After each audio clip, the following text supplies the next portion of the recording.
The lone beta guy who failed every single test in Demon Slayer's Academy is now standing in front of the sync machine. This sync machine measures how well a person's body can connect with a demon core, the energy source humans use for their transplanted armor. The higher your sync rate, the more demon power you can control. The top cadet of the class, Situ, just scored 39%, the highest in the entire group, and everyone calls her a prodigy. But nobody expects much from Ang. Yet the moment the test starts, the numbers shoot up like crazy. 20%, 40%, then more and more until finally it reaches 80%. The instructors freak out, thinking the machine's broken, but it's not. Our dude's the real deal, because what no one here knows is that this loser used to be humanity's strongest warrior. 60 years ago, he led an army of heroes against the demons that nearly destroyed the world. He fought the Crimson Demon King himself and died taking his last breath in that final battle. But instead of dying for good, he woke up in a weak body decades in the future.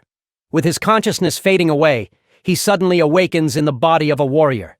As he looks around, he realizes he is in some kind of boot camp, trapped in another body. He feels he might be dreaming, examining his hands and seeing that it feels too real to be a dream.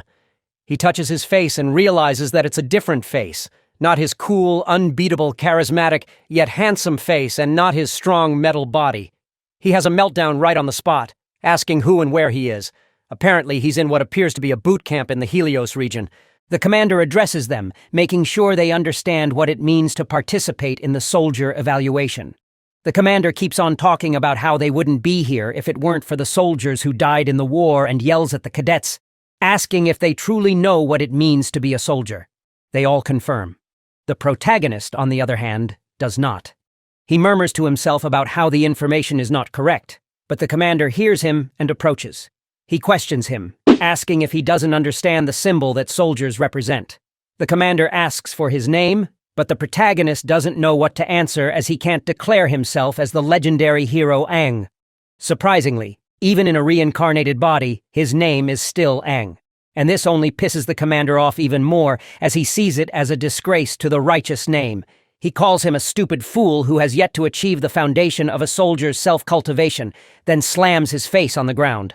The protagonist is totally disappointed that his body can't even react to a blow of such a low level and still shares the same name as him. The commander, while walking away, tells him in a threatening tone that he'll be paying extra close attention to him, then goes back to addressing the whole crowd. He tells everyone to move to the evaluation field, as next up is the physical evaluation. One of the soldiers helps Ang up and asks if he's okay. He introduces himself as Lancino and notes how our boy has a name to feel pride about.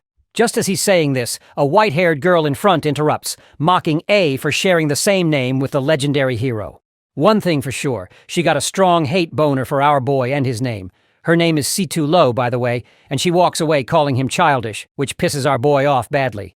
He complains to Lan that the girl has a cocky attitude.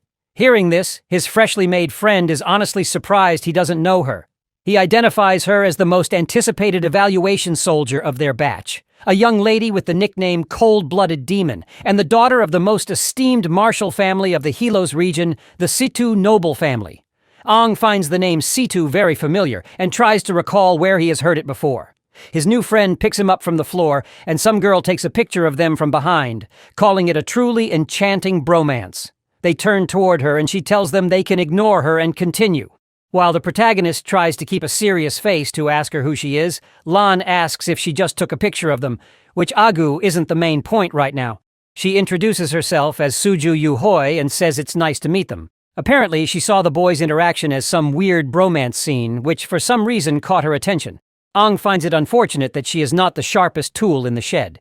At the fitness test venue, Ang gets fired up, reminding himself that despite having a body that is weak, he is still ultimately the strongest warrior. He intends to stun everybody by obtaining monstrous grades. The test begins with the long-distance endurance round. Aang sets off quickly, aiming to secure the top rank and set a new record while he is at it. In the end, he does break a record, but for the longest time taken in a long-distance endurance test, ultimately coming last and getting laughed at by everyone. The second fitness test is the explosive arm strength test, where A also comes last and even sprains his wrist. He does horribly again in the third test, the explosive leg strength test, ending up last once more. Lu mocks him for having the worst results in the Academy's history. Lan tries to cheer him up while Sue is disappointed that this might be the last time she can take pictures of both of them together. Meanwhile, Jiotang and the officiator discuss his performance. Gi tells the captain that Ong's results are so poor that he should be eliminated immediately, as there is no need to proceed to the second round of assessments. The captain agrees there might not be much hope for him, but he still has the right to participate in the second round of tests, which might even be his last chance. He orders for the second round to begin immediately. For this test, they gather inside a building and are assessed on their synchronization with their special equipment. For Aang, this is his chance to shine. He remembers keeping an average sync rate over 96% in the past. Even though he is not in the best shape now, he knows it comes down to determination, and he is ready to prove the doubters wrong. Checking out the grafting gear, which looks like it is from 60 years in the future and is super light. He feels pumped. Lu, who trains with a martial arts family, gets a sync rate of 39%, the highest of anyone there. This makes her the center of attention, and someone even wants to date her because she is so impressive. When she finds out her score in the lounge, she is over the moon, even though she tries to keep her cool. Hung is amazed upon seeing this girl doing 39% on her first try. His new friend talks about how Lu seems to have a fiery strength hidden in her, and A can feel it too. Lean then suddenly notes that his friend does not look worried about the test, and our boy confirms that he isn't. After all, he is used to this kind of thing. Then the test continues. For many newbies, it is their first time using the grafting equipment, and it clearly hurts. The demon core hits them hard, putting a lot of strain on their bodies from the start. A few cannot take the pain and quit. To pass, warriors need at least a 10% sync rate. Lan manages 24%, which is a pleasant surprise. Suju gets 30% and passes as well. Jiang mentions that this round shows some really promising new talent. His colleague points out that including Suyu, there are 6 warriors who stand out in their group. Jiang agrees there are good prospects, but also some who clearly are not cut out for this. Then it is our boy's turn and people start making fun of him, guessing his sync rate will be low because of his earlier poor performance. Ong is sure that they are going to eat their words. He is determined to show them up and hopes they are ready for a huge surprise. Bro's face is enough to tell you about his confidence. Picks the red core because it boosts physical strength, and he knows there are 6 different demon cores from the battlefield. The common ones are red, yellow, green, and blue. He figures that getting a high sync rate is all about having strong willpower. The more willpower you have, the more power you can pull from the core and control it. When asked if he is ready, he says yes. Once they start, everyone in the lounge feels a strong reaction, especially Lu, who is surprised it is coming from Aang. My guy, on the other hand, is determined to show them the power of a top warrior. By now, Lan has started to suspect that our boy is hiding his true strength. Everyone is amazed when his sync rate hits 40%. Aang feels sure he can push it to 96%, so he increases his effort. The warriors watch as his rate climbs to 60%. Jiotang cannot believe it and wonders if the equipment is broken. A girl reports that it is still rising now at 80%. Some start to think Aang is cheating or that the gear is faulty. But we all know that our boy just wants to prove he is the best and show them a real difference in power. Then he feels a strange shift and becomes extremely tired. He says he cannot go on. Someone asks if he is joking, and it turns out the equipment has glitched. In the end, his sync rate is only 10%. The assistant explains to Gi Tang that the core has broken and is probably faulty, which caused the strange readings. But of course, the commander is not sure if it is just a mere glitch. Aang still passes with 10%, though others think the core is bad. After all, there is no way in hell that such a weak body could achieve such a high rate. Meanwhile, our boy's friend rushes to check on him while Loi feels jealous, thinks someone is stealing her spotlight, and is not happy about it. Lan rescues our boy out of the test room while our poor fella is just feeling grateful that he at least passed with this pathetic score. Suju, meanwhile, is out here busy taking pictures of Lan rescuing his friend. Later, as Aang sits back, he ponders the strange loss of strength, as if something had drained it away in an instant, something he has never felt before. Despite his willpower getting him to 80%, a low-quality core should not have broken like that. Jiotang comes by to congratulate them for reaching the final test, which will be a real fight against demons. He hopes they will all make it through safely. Then, they are told to head to the next test site. Hung, feeling sick, walks off with a bad feeling, talking about the possibility of dying. As he leaves, The commander still hasn't gotten over the fact that A's crimson core got shattered, which makes him intrigued about his potential. He is eager to see how this mysterious newbie will handle the next challenge in the hunt, beyond the wall in the thick fog. At the third assessment area, the cadets gather in front of the gate, which is about to open. Ang thinks about how it is his first time stepping outside, and also about how people have lived in separate communities for years. Beyond the wall, thick fog always covers the area, so they are told not to waste time, move quietly, and double-check their gear before talking, or they might get killed. This begs the question if the new core he received is good enough. Though he does not think the core is the problem, his strength suddenly disappears, as if something inside him rejected it. He wonders if this is a side effect of time travel. As he moves forward, he senses some demons nearby. Shockwaves come from him and reach a nearby cave where a demon is sitting. The demon, sensing a stronger presence, is startled. A thinks these might be the demons he felt as something inside him starts to resonate for no clear reason. Just as he is thinking about this, Loi pushes him to move forward. He apologizes for the delay, and Lan comes over to ask if there is an issue. Ang starts to respond, but before he can finish, the three of them are commanded to form a team. Since everyone else is ready, there is no need to wait, and they should catch up with the group ahead.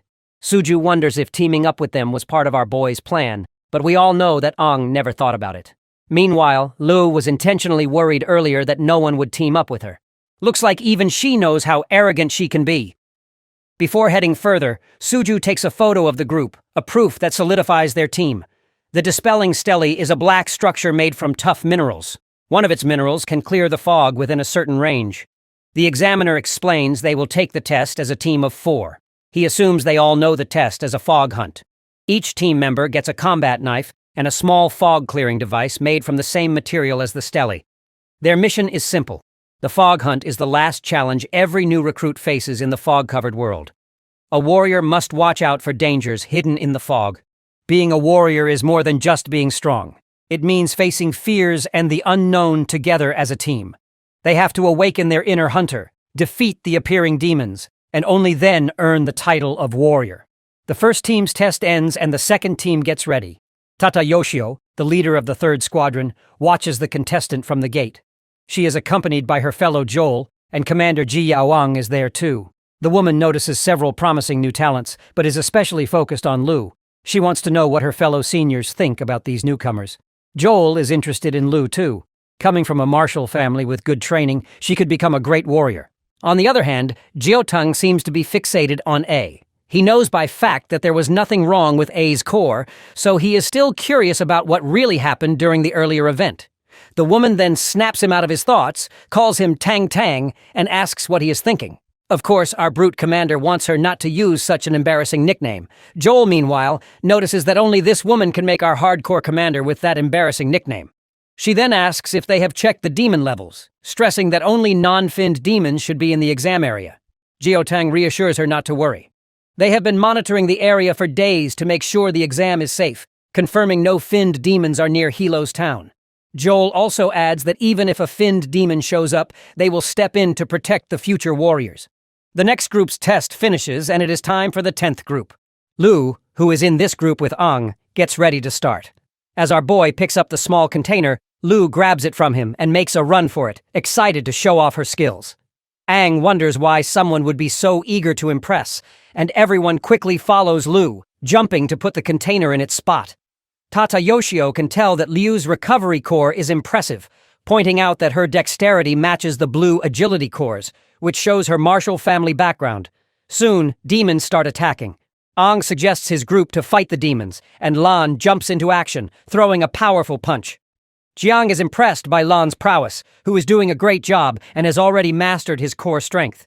Well, Ang draws his knife and tells everyone to focus on one demon each. They all agree and jump into battle. Suju slashes at one demon several times, finally killing it. Lan also takes down a demon with a single punch, and Commander Joel points out that Suju and that brute guy are working perfectly together, with Suju showing impressive moves and making the most of the agility cores. Jiang reminds them not to rely too much on anybody. Liu stabs a demon, making it explode. Now it is Ang's turn to show his skills. He focuses on 3 key spots: the throat, chest, and abdomen. He targets these areas while thinking about his current body's limits and how much damage he can do quickly. He gets ready to test his abilities under the exam conditions and rushes forward to keep attacking the demon. He sees the demon throw a punch and quickly dodges to the side, then stabs his knife under its shoulder. He is annoyed at how slow his reactions feel. When the demon tries to kick him, he dodges again and stabs it once more, still feeling that his movements are not smooth. He gets in a few hits, but they are weak. Seeing this, his teammates begin suspecting that he is just messing around with his targets.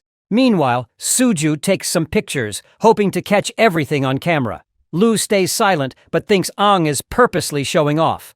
Tata Yoshio takes note of our boy's fighting style and asks who he is. Impressed by how well he keeps up the pressure, Joel also commends our boy, saying that he moves like someone with a lot of experience. After fighting for a while, A realizes he cannot use his old abilities and is already feeling worn out. It is a bad situation, so he decides to finish the demon right away.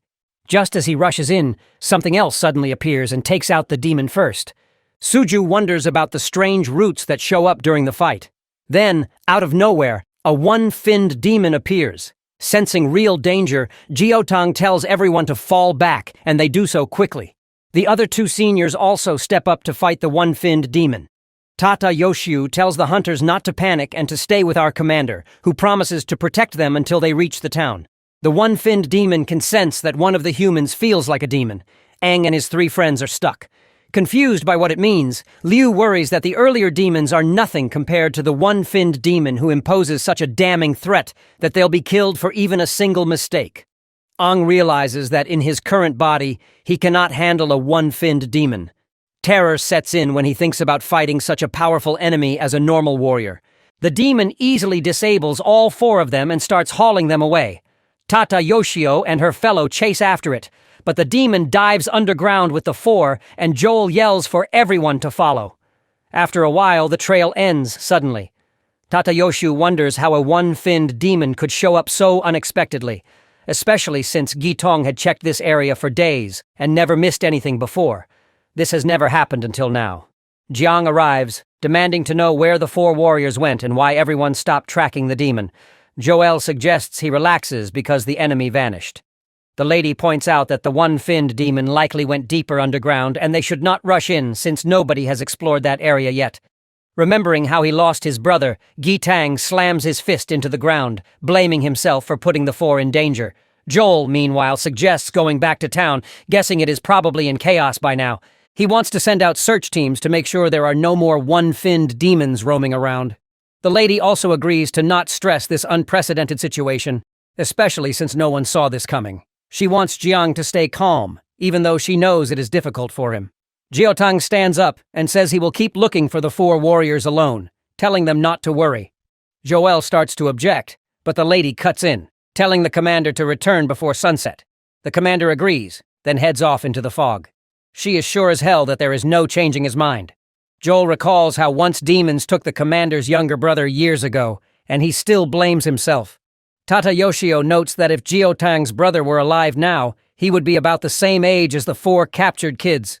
Maybe these kids that just got kidnapped by the enemy remind him of his little brother. Meanwhile, inside a cave, A and the others are tied up. Our boy wakes up confused about where they are, but relieved everyone is still breathing. The demon appears from behind and notices that A is the first to wake. He can tell that this boy seems different from the others. It is curious why A has a demon-like aura, possibly even stronger than the one-finned demon. My guy got no clue what this is talking about. Suddenly, Ong's body starts to glow red, and he snaps the ropes around him. He rushes at the demon, but the demon dodges. He thinks that in his past life, he would have taken off the demon's head before it even had a chance to move. He knows he needs to save the others. He notices the one-finned demon has a red core that boosts its speed and flexibility, letting it move and strike faster. However, that also leaves its joints unprotected by thick skin, which is both an advantage and a weakness. The demon raises its hand at Ong and says it is pointless to resist. The demon slams its hands into Ong and he instantly realizes he needs to target its joints since that is the demon's weak spot. He pushes hard, refusing to be seen as weak. He shouts that he has killed many one-finned demons in the past. In response, the demon delivers a fierce kick that sends the poor guy reeling and leaves him bleeding. Being the wooden-type demon this thing is, it can regenerate itself. And this bastard is very proud of his abilities. Always thought only green core demons had that power, and he wonders if demons have changed over the last 50 years. The demon accuses him of underestimating it, then sends out roots that pierce through our boy's body and pull him in. Grabbing A by the head, the demon says it still does not understand who he is. Ong can feel the roots stabbing into his organs, making it almost impossible to breathe. He has only just been reborn. Yet here he is on the brink of dying again. Worrying for the other three, he feels the same despair as before and fears everyone might die with him. Ong is filled with regret and sorrow, cursing his own weakness for dragging them into this. Noticing Ong's weakened state, the one-finned demon decides to eat him to evolve. Just as it moves in, a voice inside our boy questions whether the demon really plans to devour him. This inner demon complains that if Ong dies, its own plan will fail, and it is annoyed it has to spend its last bit of energy. Now, suddenly, the one-finned demon senses a terrifying power coming from our boy. A demon form starts emerging, and the one-finned demon guesses it might be a 5F or 6-finned demon. However, the aura is far stronger, and shockwaves shoot up into the sky. An 8-finned demon bursts in, sending the one-finned demon into a panic. The newcomer announces itself as the strongest red core demon and the king of finned demons. Trembling, the one-finned demon calls it the Crimson Finned King. Meanwhile, Jiotang keeps searching and fights any demon he comes across. After a while, he stops and notes that he has checked everywhere nearby, but only saw 2. No finned demons. He thinks the 4 candidates are not here, and vows to keep looking until he finds them before sunset. He then senses a huge burst of energy in the distance and wonders what it is, guessing it might have something to do with the missing candidates. At the same time, Ong says he is surprised to appear in such a dark place with no sunlight. He demands that the final demon tell him if he really vanished, and if the other 5 still rule as King Finn. The final demon says nothing has changed since before. Ong replies that it looks like demons have been living in a calm way. He remembers what happened 60 years ago and becomes angry, asking if they have forgotten what they did to him. He attacks the final demon, upset that even though he chose the body of the strongest warrior to host his spirit, it has turned weak after traveling through time. He feels let down that he is wasting the last part of his power on something so small. If he wants to show himself again, he needs to wait until he is fully awake. The strongest warrior must slowly regain all his memories. The final demon explains that the fin memory Ong talks about is linked to their growth, points out that the bumps on their knees and how many fins they have show what level they are. When they grow more fins, they need fin memory, something only their kind has. That is why they are always stronger than other races. And the warrior body A is using now is also the same as theirs. However, they can only level up by devouring demons of the same rank. Ong, on the other hand, must consume demons of a higher rank than himself to unlock the hidden memories and evolve. The once cocky bastard now has been rendered a whiny mess who promises to help the 8-finned demon and do everything for him. The 8-finned demon ends up killing the bastard since he is not worthy, and the only purpose he can currently serve is to act like fodder and help Aang waken his fin memories. This acts as the first step in Aang's quest to get stronger. This edgelord wants our boy to slowly reach the 8 fins. When that happens, the 8-finned demon will wake up from his deep sleep. Afterwards, the bastard goes back inside our boy, while Ong himself is stuck somewhere in the brutal memories of the past when he and his fellow were badly hurt. His fellow wished their Majesty Ong lived because that particular female is waiting for him. When the dream suddenly starts to turn into a nightmare, he opens his eyes in the present and wonders if he was dreaming. He realizes these are memories from long ago and feels very scared. Just then, his friends walk in happy that he is awake, and he is surprised to see them. Suju notices our boy's hair looks different and asks if it was caused by the demonic door. Ong feels confused since he has no clue what she is saying. He then checks if they are all okay, remembering they were pulled underground by the final demon. Jiang and the other 2 commanders enter and want our boy to share what happened down there. Ong asks the reason why all the seniors decided to visit him. Tata Yoshio informs him that our brute commander brought them back. She calls him Tang Tang once again, which is just straight up embarrassing. Joel further explains that our brute commander found all 4 of them passed out in a cave. Luckily, the one-finned demon was nowhere to be found. Otherwise, carrying them all back would have been hard. Tata Yoshio says that after some time, the other 3 woke up but could not remember anything about what happened in the cave. Ong was the only one who stayed unconscious, and his body went through some changes. She gives him a mirror so he can see his changed hair, and then asks if he remembers anything from underground. Ang stares at his new look and wonders what went on. He still cannot understand everything that happened after he traveled through time. He recalls blacking out when he got hit in the cave, but does not know anything beyond that. He thinks about whether he should tell them about his time travel, but decides not to. He figures nobody would believe him anyway, and they might think he is crazy, so he plans to keep using his current identity and focus on finding out what is really going on. Ang then confesses that he did wake up for a moment and saw they were in an underground cave, but then he fainted again. This gets Jiotang wondering about the blood splatters he saw there and who caused them. Joel looks at our boy and recalls that the name Ang is the same as the mightiest warrior. Though our boy's fighting is good, he is still lacking in some ways.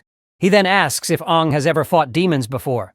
Our boy says no and explains that he is interested in demon combat and has studied it, but he never had real battle experience. Since Ang is well informed in this subject, the senior woman suggests our brute commander not to give up on training him properly.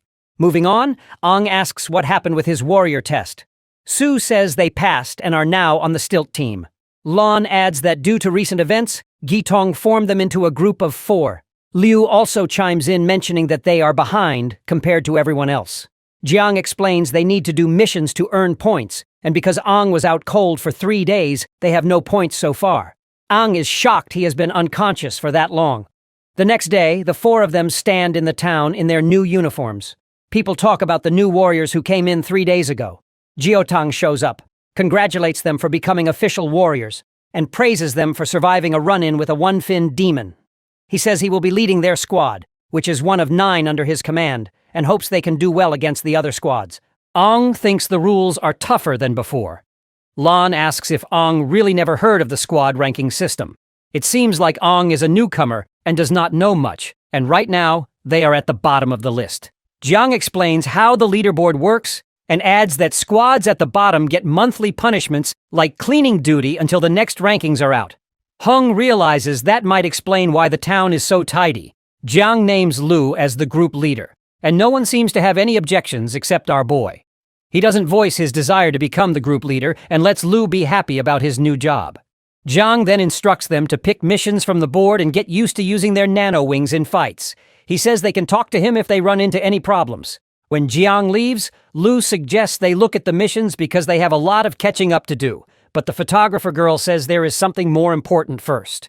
They need a group photo, so they quickly take one. Later, Jiotang asks his fellow seniors what they think about everything. Tata Yoshioku says that just like our brute commander had noticed, there were no fin demons left in the cave. They all seem to die from some kind of explosion, leaving blood everywhere. This is why our brute commander suspects the 4 candidates did it and admits that he feels uneasy about A and notices something familiar about his smell. Tatoshio tells him not to worry too much and says she is just glad the 4 came back safely. She also wants him to train them well so they do not lose to her team. Jiang is really serious about suspecting A, so Joel suggests they keep an eye on the kid. Meanwhile, at the mission board, A is happy to see all the missions are at the A level, each worth 10 points. Lon says A-level missions are the top tier, while Suju adds they might also be the hardest ones. The guy further explains that B-level missions give 6 points and C-level missions give 3. These lower-level missions are simpler and safer, but A-level jobs are known for being deadly, and people often lose their lives. Lu looks at the 3 missions listed, and along with A, she suggests taking them all. Once their quest begins, the 4 of them start running and A activates his core. His nano wings appear, but one wing catches on a rock. Focusing on the energy from the nano wings, he manages to form a sword in his hand. He thinks about how much Nanok has advanced in the last 60 years. They hide behind a rock. Liu says they are ready and explains their goal. 2 no-finned demons, both to be taken down at the same time. She reminds them to stick to the plan and wait for her signal. When the signal comes, they rush in. Liu points out that they have 3 A-level missions, so they cannot waste time. The fight must end quickly. Lan moves in first to disrupt the demon's view, keeping them from spotting the others. Li repeats the plan. She, Ang, and Suju will stop the demons from moving. After they attack, Ang wonders how the demons will fight with a cut joint. Meanwhile, the brood in the group punches both demons into the air, and Liu follows with a swift finishing move. The timing feels perfect. Suju notices the fog is gone, and the insertion is steady. Lan is glad that they managed to clear the fog. Dispersing fog here is much harder than in the exams, but that is expected from an A-level mission. Even one mission has taken them a while. The photographer girl finds a red core from the demons and smiles. The tsundere girl is also glad that they finally got the full 10 points. Aang, on the other hand, is surprised to learn that the cores break when a mission is completed. Suju then explains that the tech is made for demon combat, and a chip in the mission form automatically sends points to the town leaderboard once the job is done. After clearing the fog outside town, she asks Aang if she can check the other 2 cores. She looks them over in size. Afterwards, they spent the whole afternoon fighting no-finned demons, but only got 3 cores. They still need 7 more. Catching demons alive is much harder. Lan notes how they have had it easy until now. Liu then suggests the next step, which is to finish the other missions and keep taking A-level ones so they can rise to the top. Suju takes a picture of Liu because why the not?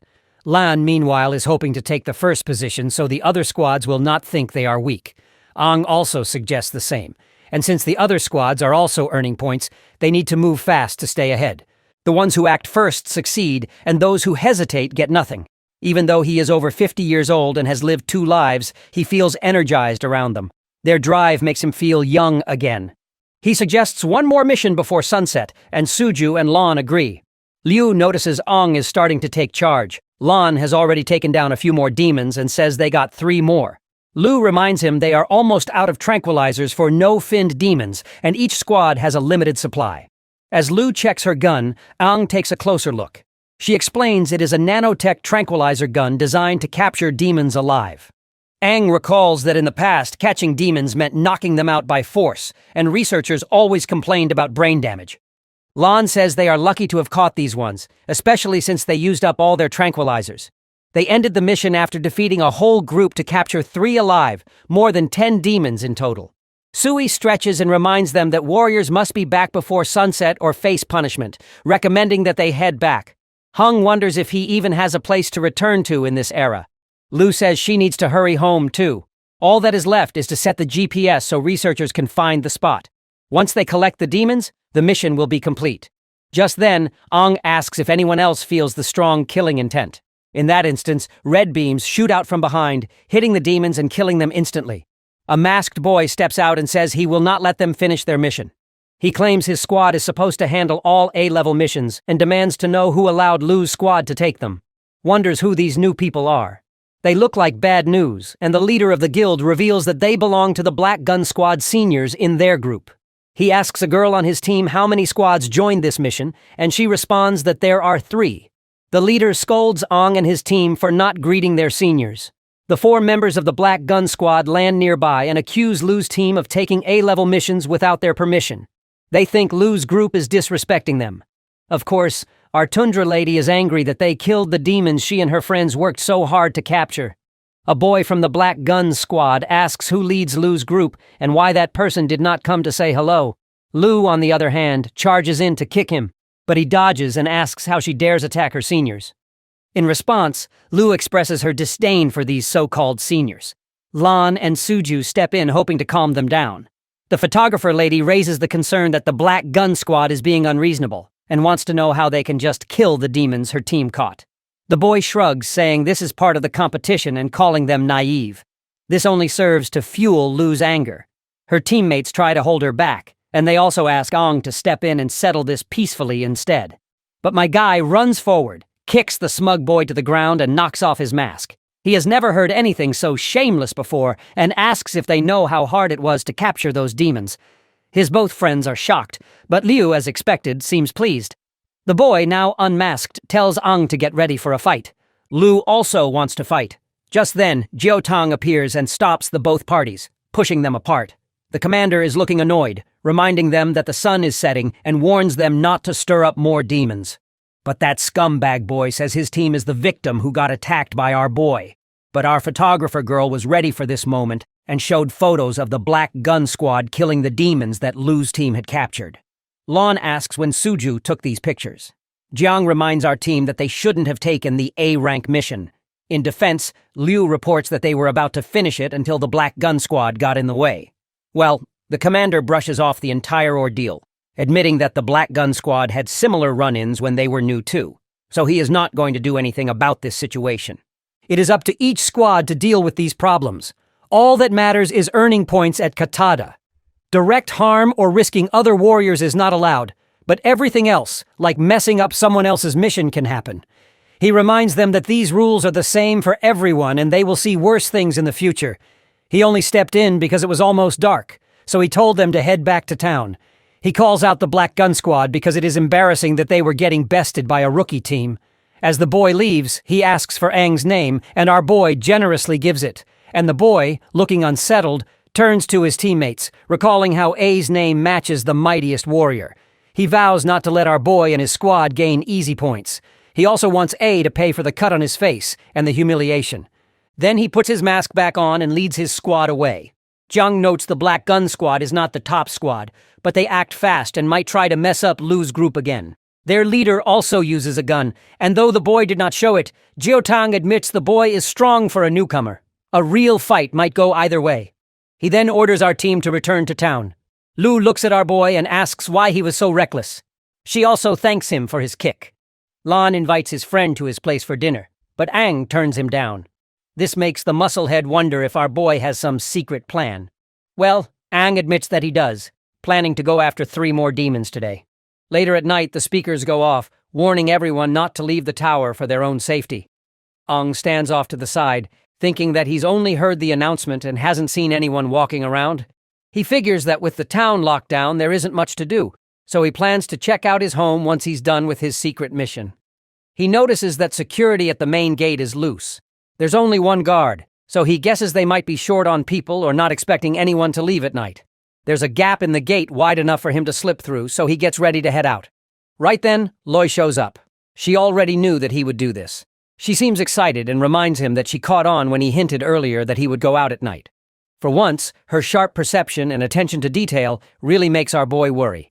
She then asks why he's leaving so late and if he has somewhere special to go. He jokes that he just ate too much and wants to walk it off. Then he admits he hopes to surprise everyone in the morning and make up for how the masked boy ruined their efforts earlier. Now that she has found him, his plan might be in trouble. As they go through the town, Liu catches up and asks about his plan. She can hardly wait to see the masked boy's confused face tomorrow. Aang notices her giggling and points it out, but well, the lady denies it, even though she's clearly amused. On top of the gate, 2 guards sit around yawning. One complains that guarding at night is awful, and simply wants to just close the gate since nobody should be leaving. The other, who is snacking, warns him not to say that, or the 3rd captain might hear. He explains the gap stays open for emergencies. You see, a few years ago, some refugees showed up and were attacked by demons because the gate took too long to open.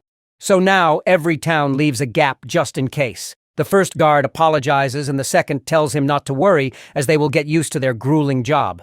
Then he pulls out an adult photo book. The 1st guard notices it has new pictures of female warriors from other towns. But this isn't surprising since it cost a shitload of money. While both perverts are distracted, our duo slip out of the gate and notices that the old exam ground is covered in denser fog than before. They move to another spot where Lu says it is less likely they will be noticed because it is far from the walls and there is a rotting forest for cover. Our boy then narrates the plan for her. He will lure the demons out and she should aim for their heads. They will rely on pure strength to knock them out. He steps into the fog and tells her to wait for him. Leo trusts Aang's skills, but still feels uneasy as he disappears into the thick mist. She cannot tell if she is excited or worried, but she focuses and stays ready. Lu is impressed by how smoothly Aang lures the demons. He only draws out 1 no-finned demon at a time, which makes it easier to capture them. For her, this brute force way of fighting feels new and fun. She learns it quickly and does well. When Aang signals, the girl moves in, and together they handle the demon with light but precise hits, almost like they are toying with it. They keep going until it passes out, which reminds her of their old methods. Exhausted, Aang thinks about how much more training he needs in this new body, even though he used to grab no-finned demons easily in his past life. Counting this one, Lu reminds him that they have just caught their 3rd demon and she is worn out. In response, he instructs her to leave them all there. The girl hesitates and asks if he is sure. H is confident about his decision, especially since the no-finned demons are not smart enough to rescue each other, and they probably will not try going into town. Knocking them on the head keeps them unconscious for a while so they can finish things in the morning. The girl is impressed how he knows so much. Her response makes Aang realize he might have said too much.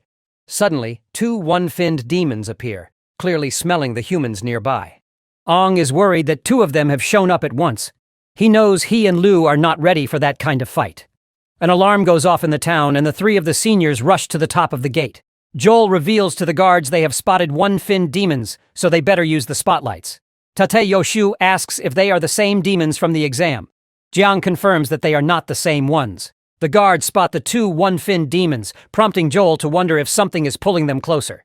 He tells everyone to stay calm, close the gates, and get the defense cannons ready, but Jiang yells not to close the gates because someone is still outside. He is furious to see our duo out there and demands to know why they left town so late. The senior woman desperately wants to know what the both kids are doing outside at this hour. They spot three no-finned demons tied up, which makes Jiang realize that these two kids came here to make up for the mission that got ruined earlier. Joel isn't surprised since this is a typical mistake for new warriors who act too boldly. Even then, Gi Yaoang becomes angry and decides to punish both of them once they return. He charges toward the demons, and Tata Yoshio tells her fellow senior that she will follow Ji Yao Tong, leaving the rest to him. Joel sighs because his well-deserved night of drinking is ruined. Meanwhile, when the one-finned demons see the warriors, Ong tells the girl to hold off. He wants them to wait for backup and see if he is the real target. He wonders if this is the same thing that happened before, possibly linked to his reincarnation or that strange event in the tunnel. Lu, meanwhile, suggests they fight together. One demon asks if they plan to resist, then focuses on Lu and calls her useless. Instantly, that bastard lunges to attack them, but A pushes the girl away, saving her, and the demon comments on Ong's quick reflexes. Leo kicks the demon and notices water, wondering if her aim was off. The second demon traps her with 3 strands. The first demon warns Ong to stay sharp. Suddenly, Jiotang arrives and delivers a punch to one demon. He vows not to let them hurt the kids and tells everyone to stay calm. Tata Yoshioku sees that one demon is a blue core, a water type, and the other is a red core, an earth type. So, she decides to focus on rescuing Lu. The earth demon is grateful to the gods that he managed to block the hit, or else he would have lost his ugly head. Joel thinks they are at a standoff and tells them to pause the cannon fire. A girl comes over and reports that a large number of no-finned demons is on the way. Joel asks how many, and she reports an entire horde. With so many demons closing in, Joel orders the alarm to ring and tells all warriors to get to their stations. As the alarm blare, everyone scrambles onto the wall. Seeing the entire horde, Jiotang can tell that these bastards came prepared. Aang notices the demons are heading straight for the town, and Tat Yoshu says the two one-finned demons must have called them. Meanwhile, Lu shouts not to worry about her and to protect the town. She blames herself for being careless and feels like she is a bad leader. Suddenly, a demon covers her mouth so she cannot speak. Jiotang and the others pull back, and the second demon attacks them. The brute commander warns Tata Yoshu to watch out, and she manages to break some spikes being thrown at them. Ong notices the demons are not really targeting him. As he moves past one of the one-finned demons, it tells him to keep going. Jiang sees the demon let Ong pass and wonders why. Then the demon lunges at them again, warning that if they are not careful, they will die. Meanwhile, another demon drags Lu away. Ong suspects it is a trick to split him from the captains. He tries to stay calm, knowing he is not strong enough to rush in blindly. The two seniors shout at Ong not to chase Loi, saying he does not stand a chance against a one-finned demon, but Ong cannot forget how familiar her eyes look, and he cannot just leave her. Ignoring their warnings, he runs off to save her. The demon places Lu on the ground and talks about how interesting humans are. It is heard that humans often scream when they feel hopeless, and it demands that she beg for mercy to satisfy its curiosity. Noticing Lu's mouth is covered, the demon figures out why she isn't screaming. It removes the cover and tells her to beg, but Lu refuses. After all, a lowly one-finned demon does not deserve her pleas. The demon questions why she thinks it is not worthy, and Loi answers that she comes from a martial family. She will not kneel to an enemy because showing weakness is shameful. She demands either death or a fair fight. Upset by her words, the demon hits her and gives her an ultimatum that she will die. Just then, Ong shows up and tells the demon to let Lu go. The girl is surprised to see him alone and asks why he is by himself. The demon, on the other hand, is happy that its plan worked and that our boy, the real target, has arrived. Hearing this, the girl begins to wonder why A is the target. Our boy asks if she is okay, to which she responds positively, but asks why he is here alone. She warns him he cannot keep up with a one-finned demon and should run away. The demon hits Lu again, telling her to stay quiet. Aang pleads with it not to harm her and says it can take him instead if it leaves her alone. The demon ignores him and attacks, saying they will all die anyway. Aang tries to strike back, but the demon dodges and counters. He notices his body cannot react fast enough. The demon notices that Aang smells like a demon and wonders why. Aang is surprised to realize that this demon might be water type, making him wonder about how demons have changed a lot in 50 years, gaining many traits. His weaker body can only copy old movements, so he cannot fight for long. Liu worries that Aang will die at this rate and curses him for coming alone. She decides she cannot just stand by. Aang finds a moment to strike, but the demon mocks him, mentioning how he already killed a one-finned demon in the cave. It wonders why he is so weak now. Of course, Aang has no idea what the demon is talking about and does not remember ever liking a one-finned demon. The demon does not like Aang's tone and wants to punish him. It does something painful to Aang and warns him that if he lies, he will die. Then it attacks Aang again, sending him crashing into some trees. The poor guy feels a sharp pain, worried his organs might be badly hurt. Elle sees him in trouble and feels she must help. The demon walks over to him and threatens to eat him if he does not give up the information. The bastard expresses his desire to evolve by devouring our boy. As it reaches for Aang, the girl suddenly charges in and kicks the demon away, warning it to leave her teammate alone. Seeing her, Anne can tell that she must have forced herself free, noticing her wrists and ankles are burning. The girl bravely faces the demon and dares him that if it wants to kill someone, it should kill her. Being the leader of the group she is going to defend her fellow teammates until death. The demon agrees and tells her not to dodge. It then sends attacks at our boy from different angles, and that gigachat of a lady stands still, blocking each one. Aang shouts at her to move, but the girl refuses to comply since she doesn't want him to get hurt. She tells him to keep quiet and let her concentrate. Suddenly, spikes shoot up from the ground and pierce her feet. The demon grabs her and says it will not kill her right away. Instead, it will humiliate her and finally make her scream. Aang lies on the ground trying to rescue his friend but feeling hopeless. He thinks it is unfair that even after reincarnating he has to watch a teammate die again. He hates that he is the one who needs saving and wonders how he can protect anyone if he cannot protect himself. Why he must go through losing his teammates again and why he feels so weak. Suddenly, he releases a huge aura breaking Lu free from the demon's grip. Seeing our boy move so quickly, the demon is surprised. Aang, meanwhile, is feeling proud of Lu as she did well as a first-time squad leader. From this point onward, he will handle things. He then gently sets her down. Suddenly, the demon picks up a familiar smell from Aang and thinks there is a secret behind him. Aang himself feels a strong power rising in his chest, like it is about to explode. In a burst of rage, his core shines with blinding light. The demon wonders if it is a kingfin core. Lu sees rays coming from our boy and faintly notices him going up against that monster. Seems like our boy has awakened his own one fin. Meanwhile, the seniors are fighting another demon. That demon senses a strong aura like its own, and Jiao Tang punches it. Then Tata Yoshiu kicks it, leaving a big hole in its body. Angry, the demon starts glowing, ready to self-destruct in the air. The woman senses that it is about to self-destruct and asks Jiang what he plans to do. The demon shouts that all humans will die. But right then, a spear-like blast from the defense artillery shoots it far away. Thankfully, it was defense artillery that took down the monster before it exploded. Joel, fighting off countless no-finned demons, sees the horde closing in and warns other two seniors about the approaching threat. Tata Yoshiu tells our brute commander they must get back to town. Jiotang worries about our boy and Liu, but Tata Yoshio doesn't want to abandon the battlefield, reminding him they have duties as warriors, not just as captains. So after making this harsh decision, they hurry back to protect the city. Elsewhere, the one-finned demon asks why Aang seems so much like them, yet also looks human.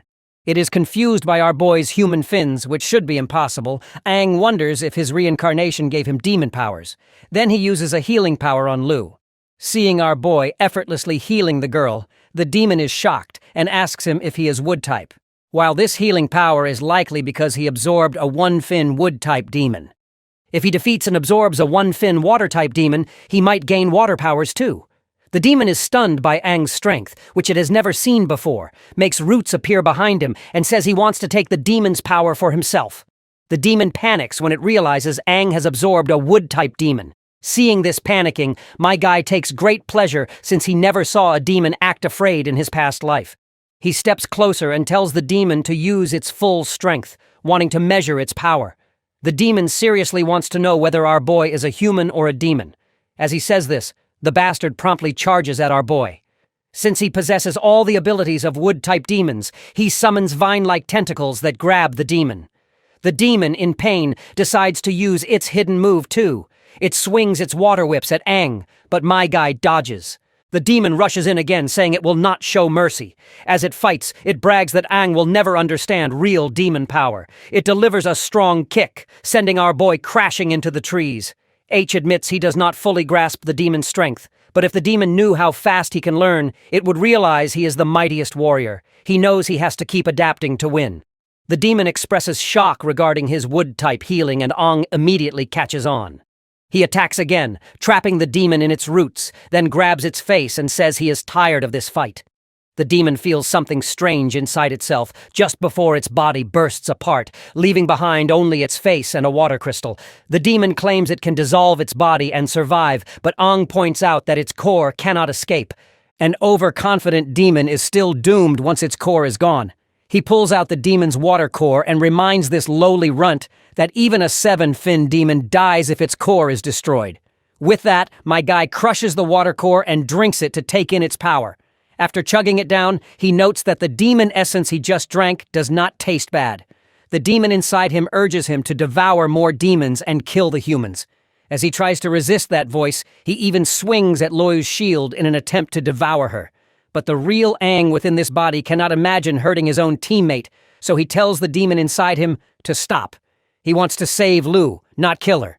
At the main gate, the warriors are busy fighting off no-finned demons.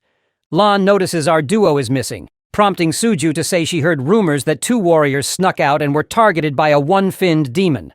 Lan is shocked to think it could be our duo, but Suju tells him they do not have time to confirm it right now and must keep fighting the demon horde. The 2 seniors also arrive and join the battle. Joel asks about their cores, and the captain says they are still fine.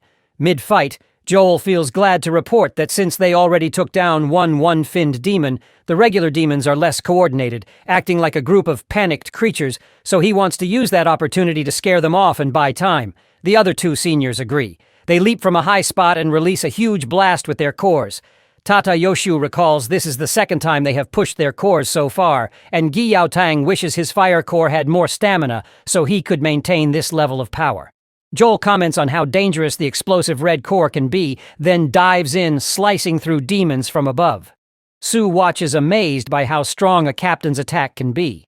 Lan thinks this must be the power of the 1-fin core and dreams of reaching that kind of strength himself. After a while, Joel checks on the other 2 seniors, and they say they are holding up fine. Their plan is working, and the demons are being pushed back. Suddenly, Joel senses something unusual and points to a figure approaching. It is Aang carrying the team leader in his arms. Tata Yoshu wonders where the 1-finned demon went. Joel looks at and feels concerned. Even though they have broken the no-finned demon's morale, Aang should not act so casually around them, since they can eat him alive in an instant. With the speak of the devil, the demons try to attack Aang, so the 3 captains jump in to help. My guy notices them and gives them a terrorizing glare, causing them to tumble back. The demons then start running away, and the warriors cheer as the horde retreats. Some ask why the demons suddenly ran, guessing they might be scared of the captains. Others agree, saying the demons likely panicked after seeing such a huge display of power. Everyone praises their captains for being brave and strong. Though Jiang wonders if it was really his and his fellow seniors, he is forced to consider that our boy likely played a part. As Aang returns to normal, he notices the captains heading toward him. In his mind, he dreams of the 8-finned demon, who can't help but brag how Aang had been relying on his powers. When the boy asks who it is, the demon says they have met before, though it was over 50 years ago, so Aang may not remember.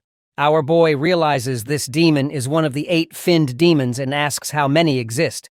In response, the demon assures him that his questions will be answered in time. The creature then suddenly appears before Aang and introduces himself as the Crimson King Finn, the strongest of their kind. He can tell that our boy is not afraid of him, which makes sense for the mightiest warrior, and praises the boy's will for resisting his mind control. The Crimson King then promises not to hurt him. When our boy asks why the demon chose his body and what happened to his old one, another 8-finned demon steps out from behind A and touches his face, saying he will understand later. He explains that Ang's body is now bound to the power of Crimson, and for both their sakes, the boy must work and level up. With time, they will both get closer to perfection. Ang becomes angry as he doesn't like how these demons consider humans lowly runs. Standing up, he punches the demon. In reality, Ang suddenly snaps out of the dream and lunges forward, grabbing Lu by her shirt as though he is about to punch her. He then comes to his senses when he lays his eyes on the mighty white milkers of hers. Of course, Lu slaps him and the others pin him down, asking why he behaved that way. At that moment, Liu's father, Jun Gong, arrives and tells everyone not to treat their savior like an enemy. The others greet him as master while Lu calls him father. For context, Joel explains to our boy that Sunong is the head of the C2 martial family. He is surprised that Ang does not recognize him, even though he is from Halos 2. It all starts to make sense to our boy. Since he is the father of his team leader, then this man must be taking care of him for saving his daughter. So he apologizes to Shun Gong for causing trouble. The Big Cheese thanks our boy instead for saving his daughter, speaking on behalf of the C2 family. He then tells the three captains they can stay in the training area for a while and mentions there will be a celebration that night for the victory over the demon horde. The three captains apologize for any inconvenience, but Jungong laughs, saying he has watched them grow up and they can treat this place like home. He notes that Lu is naturally stubborn, so they should keep her in check if needed without showing mercy. The captain agrees to handle everything and sends everyone else away except for A and the three captains. Once alone, Jiotang suspects our boy and wants him to spill everything he knows about the one-finned demon that appeared during the exam and the demon horde just recently. The other seniors also seek the same answers. Even though A doesn't belong to his squad of students, he still cannot afford any doubt and wants the junior to spill it. Of course, Ang asks if they are being serious, reminding them that he and Lu barely got away from the one-finned demon. Joel points out that the other two seniors teamed up just to defeat one demon, so how in the hell this kid managed to beat the demon all by himself? He then demands to know how Ang managed to escape. Joel keeps suggesting that the kid might be working with the demons, which would explain why the demons let him slip away every time. Internally, Ang wonders if he must reveal his secret and risk them killing him on the spot. He fears they will not believe he is human, and will see him as a threat because of the demon power inside him. Joel's serious look shows he wants the truth, and will not be satisfied otherwise. He is even ready to confront our boy. Seeing this, Ang begins to think he might have to fight them after all. But Tateyuku breaks in and silences her fellow captain. She notes that only a four-finned demon can take human form, and it seems unlikely A is one of them. Besides, there is no reason such a demon would come to a small sea-level town like theirs. Furthermore, the brute captain adds that demons are basically selfish and would not rescue anyone. Since Ang has saved Lu, Gi Yaoang is sure this kid cannot be a demon. Joel then pats the junior on the back and tries to brush off his early aggression as teasing. He recognizes that Ang and Liu nearly died and must be worn out. In her report, Loi recalls passing out after battling the one-finned demon with no memory afterward. So, the senior is curious how A got her out. The woman is also curious if A really defeated the one-finned demon by himself. In his mind, our boy remembers that he did beat that demon and never thought of how he was going to mask this. He simply says he is a genius with one-of-a-kind ability. He explains he can instantly boost and enlarge his core's strength for a short time, letting him go beyond his normal power. That is his hidden trump card. Tatai Yoshu notes that Ang's description sounds like the method they use to channel their core's explosive force. My guy plays along, though he is not sure if they will believe the rest of his story. Joel, meanwhile, wonders if he is telling the truth. Ji Yaoang follows up by reminding the incident that took place inside the cave, wondering if Ang suggests he used the same trick to beat the cave demon too. My guy confirms it, saying he invented the technique when he first met his one-finned demon. Because his body absorbs the core's strength immediately, he managed to blow that demon to bits while it let its guard down. But it was his first time using the skill, so he passed out afterward. He tried the same thing again to rescue Lu, but blacked out once more because his body could not handle the strain. Surprisingly, the brute commander considers Ang's story. Kid's story also explains why his chest core got damaged both times. The power went past his limit. Tata Yoshu agrees that if everything Ang says is true, it makes sense that he finds it too hard to manage. She points out their own technique is similar, but they have trained to lessen the toll when using explosive power. Since A cannot control it like they do, the woman warns him not to try again until he learns how to handle it. Tang also shares the same thoughts, though he is itching to have a spar with our boy just so he can gauge his student's potential. Eventually, they move to an open space and Ang readies himself to face his commander. He can tell that his captain still doesn't trust him. Tang, all said and ready, gives Ang a chance to strike first. The boy braces himself, wondering how to fight someone like Tong. You see, our boy's current power is basic compared to his past abilities. His body cannot handle an all-out fight, and he debates whether to use the demon power inside him. Suddenly, Tang speeds forward and attacks, but my guy dodges instantly, though the impact destroys part of the area. Yoshio shouts at the brute commander to tone it down. The man in question is busy admiring his student's reaction time, which is not bad at all, realizes he is relying on old life experience and is already near his limit. Jiang attacks again, forcing our boy to evade. Once again, Jiyoung wrecks large sections of the training ground as if it were his backyard. The captain then swiftly grabs Ang by the neck and questions if that is everything he has. Ang feels he cannot break free and is slammed into a sidewall.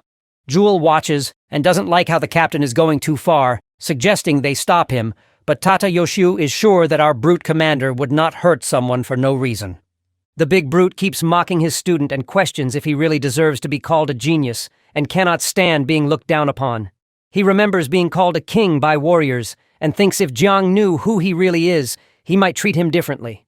Having claimed to be a genius, Ang feels he must prove it. He decides to stop holding back and uses the demon's strength. He releases his aura, startling Yoshio. He challenges his senior because it is now his turn to attack. The brute captain feels this massive aura coming from his small student. Ang thinks that by using the demon's power, he can make the low-quality core in his chest work better. He feels he can unlock his body's full potential just by changing his mindset. Joel wonders if he can also feel the synchronization improving. While the woman questions if it is even possible for a small town like Halos to have someone as talented as Ang Jiang also notices that Ang's synchronization rate has risen to 40% and is still climbing. In comparison, Lu's rate is at 39%, which means our boy has now surpassed her. My guy warns his senior to stay focused before rushing forward to punch him. Jiang realizes the kid is now twice as fast, but my guy brushes it off, remarking that his improvement is only slight. Jiang thinks Ang is taking advantage of moments when his reaction slows and is using low strikes to confuse him. He also sees that the kid is not fighting recklessly. My guy then kicks the captain again. Watching closely, Joel is forced to notice our boy's relentless attacks and wonders where he learned to fight so well. Just then, the big Chi Shun Gong arrives, warning that it is not safe to stand too close to someone like Jiang, who was a tough fighter. The two seniors quickly go to speak with him, apologizing for using his battlefield for sparring and further apologize for the inconvenience they have caused. The big cheese looks at the broken floor and is forced to question if the damage done to the arena could be simply called inconvenience. Of course, both seniors promise that they will fix it. Shunong says it is fine and becomes curious about who shares the name of the mightiest warrior. He wonders how the kid will handle his captain's attacks. Meanwhile, in the battle, the brute captain grabs our boy by leg to checkmate him. Shunong, meanwhile, narrates how Tang has always acted this way, taking any chance to counter with precision. Years of fighting demons have made his judgment sharp. But just when they thought A is the one about to take the L, A flips the script with his sharp maneuvers and smashes the captain's head with his own, landing a solid hit. The captain got no clue what just happened, so Ang explains his strategy. While the human skull is strong, the area between the eyes is softer. He attacks again, even while taking hits, and Tang remains standing strong. And as for the onlookers, they are in shock. Ang releases a powerful blast that shatters the ground, demonstrating an all-in-one attack and defense technique. He decides to push the demon's power further with stronger force. He attacks again, forcing Tang to back away in fear. The brute disappears for a moment and reappears behind him. Yoshio is stunned as Ang uses the dust to slip into the captain's blind spot and turns his opponent's own move against him. Watching all this, the big cheese comments that this kid is very vengeful and learns quickly. The brood is angry after having his own move being used on him and warns his little opponent not to forget that this was his move and that he knows it better than anyone. Shunong can tell that the captain is losing his edge against his student. Meanwhile, A throws a punch, but deliberately misses, much to the brute's shock. He wonders why he missed. In response, my guy pointed out his senior's tendency of restraining his opponent rather than fighting head-on. Aang used this to his advantage and headbutted the captain, causing his vision to get blurry and lose his sight. This gave our boy the perfect opportunity to land the final blow, which he didn't and missed deliberately since he was just here to prove his skills and strength. By now, Shunong is truly curious about Aang's true abilities. The gate opens and Su enters her friends. She is here to remind them that the dinner is almost ready and that Lu's family has prepared a large meal in the big room. When she looks ahead, she is shocked at the destruction around them and quickly puts all the blame on the captain. Meanwhile, Joel teases the brute captain for losing pathetically. The big cheese then cuts through the chatter, reminding them that the sparring is over and invites them to dinner. H is hungry too, and thanks Shunong for the invitation. Shunong reflects on A's determination, power, control, and battle experience, concluding that this kid has great potential. As our boy walks off, the father teases his doing daughter, embarrassing her by shipping them both together. Later, everyone gathers for dinner. Shunong raises his drink and speaks for the town. He thanks them for protecting everyone and honors the warriors who fought hard. He especially praises A for saving his daughter. My guy stands up and says there is no need to thank him, though he gets hit by his commander as he is about to take a sip of alcohol, reminding him he is not old enough to drink. But our boy argues he is 18 and asks, and this is exactly why he was eligible to join the warrior's exam. As the atmosphere is lively, the big cheese smiles at her daughter, still shipping our boy with her. We then shift to the last conversation that both father and daughter had. He thinks Lu is very skilled and that A's talent is just as good as hers. So if the boy is that capable, a strong girl like Lu might like him. The girl thinks about this and decides A is a bit silly. She stops thinking and starts eating as Suju begins speaking. She talks about how great the food is and says it feels luxurious. Let's not forget Lan is also here. He asks our boy how he defeated the one-finned demon. Jotang explains that Aang pulled a lot of power from his core, making him stronger for a short time.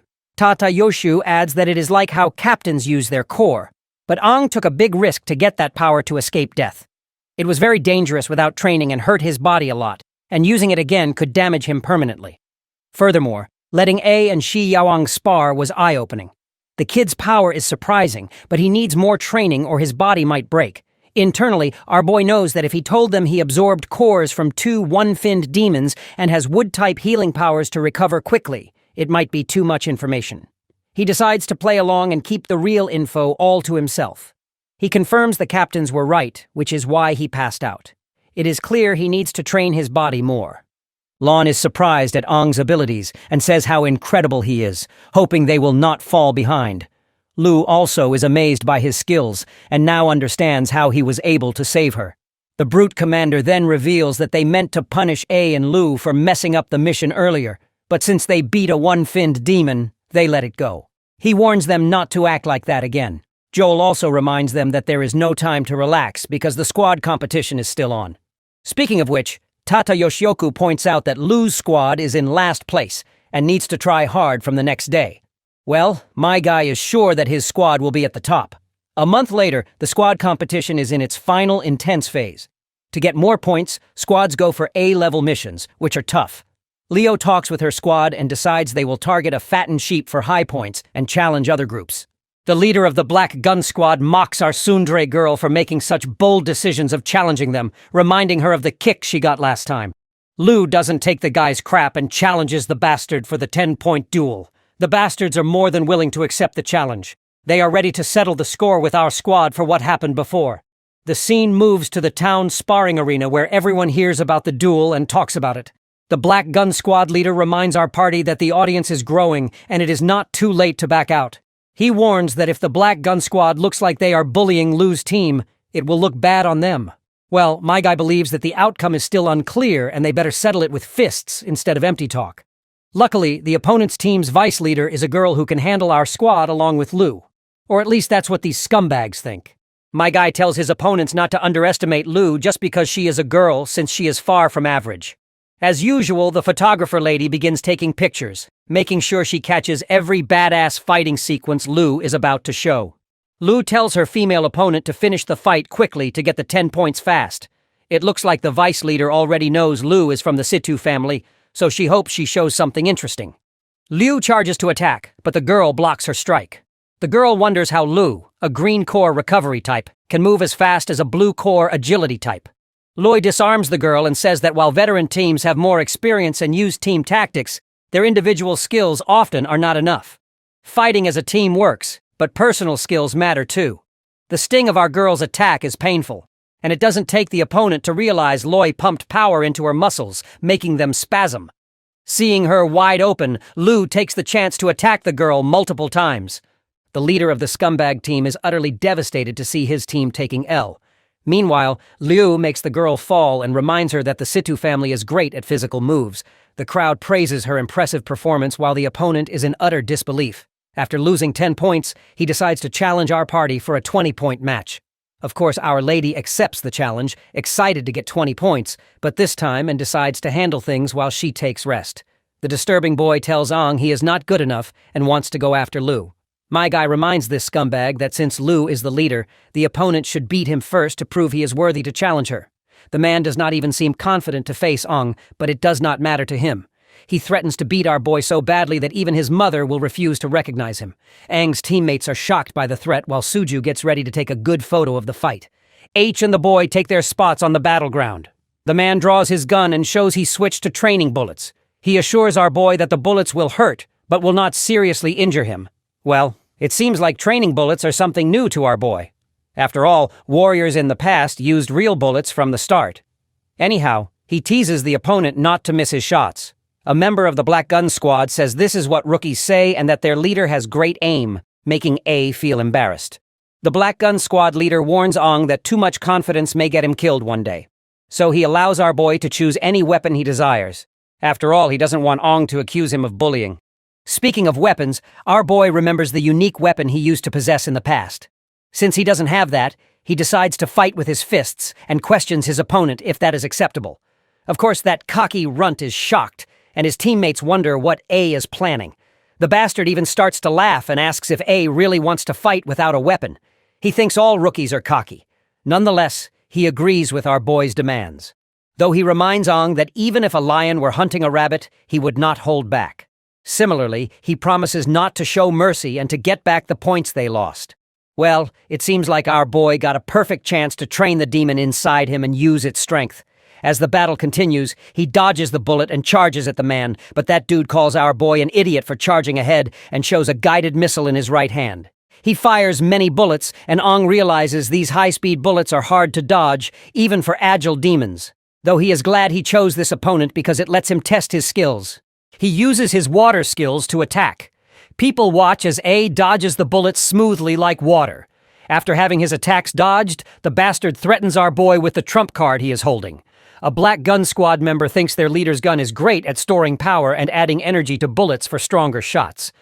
As Ong moves towards the gun, the man challenges him to see how he can dodge the accurate explosive bullets up close. But my guy casually punches the gun, sending the shot into the air. Then my guy follows up with a strike on the opponent's hand to take control of the gun. With the following kick, he makes the bastard fall. He then puts his foot on the gun and scores the victory, earning 20 points. The defeated opponent trembles and says, "It is impossible."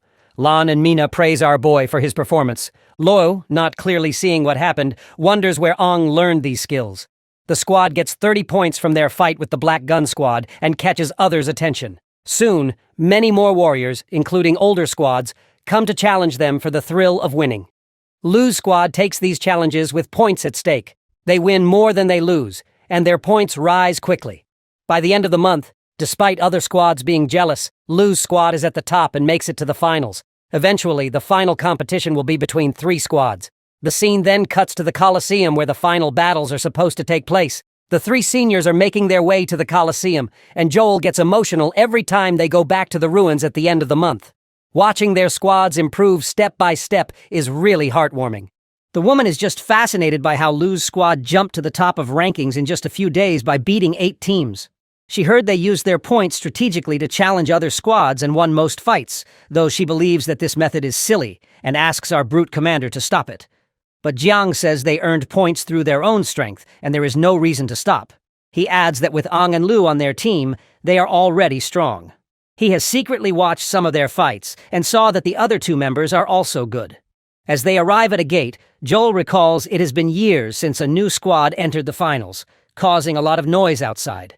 Jiang opens the gate, steps in the Colosseum, and says he is excited for the upcoming matches.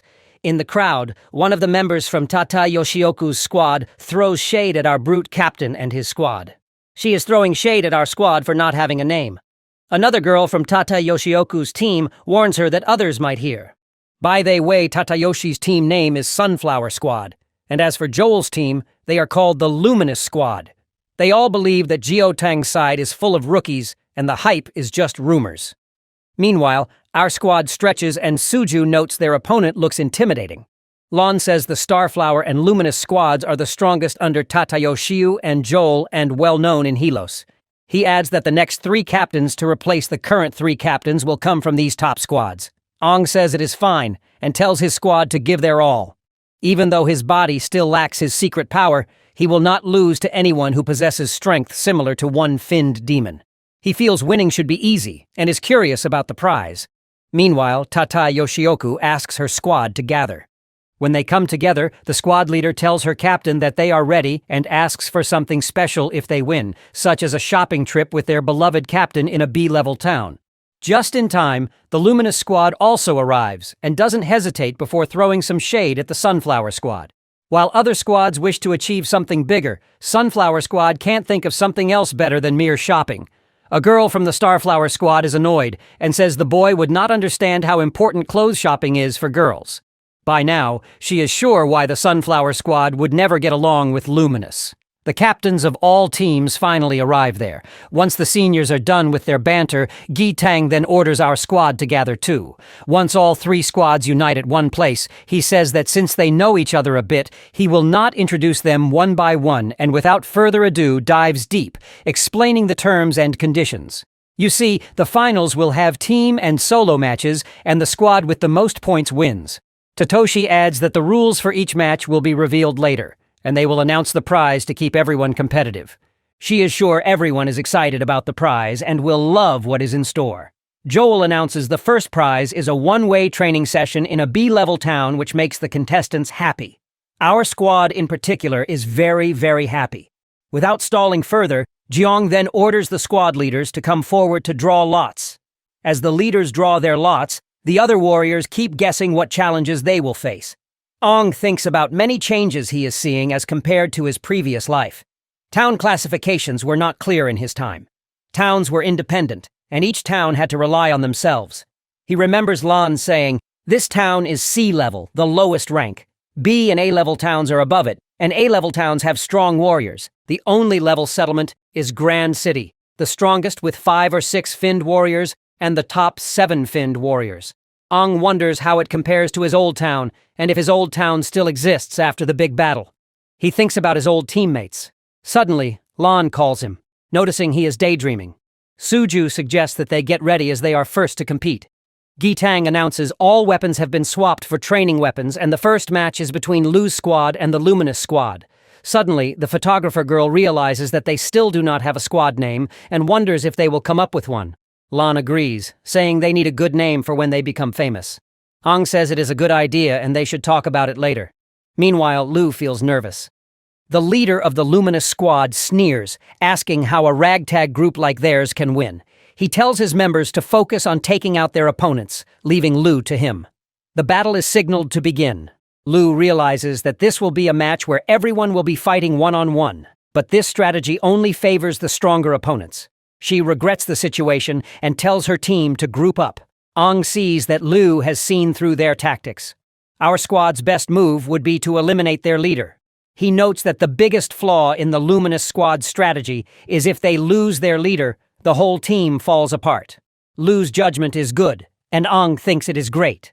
But the opponent also orders his team to regroup and change tactics, and they all latch on our girl, Lu. Lu also tells her team to support her by covering her moves. Her teammates quickly block the other 3 Luminous Squad members with precise strikes. The Luminous Squad leader sees Lu moving directly toward him and warns her not to underestimate him, and he too rushes forward to fight Lu. The boy attacks with a small red rosing. The girl quickly instructs her team to close their eyes to stay safe. She thinks the boy used energy in his hand to make a flashbang that even hit his own teammates. Watching this scummy technique, Jeong is annoyed at Joel for not teaching the luminous squad leader how to fight without cheap tactics. While the flash might work in one-on-one fights, it is bad in team battles because it affects teammates too.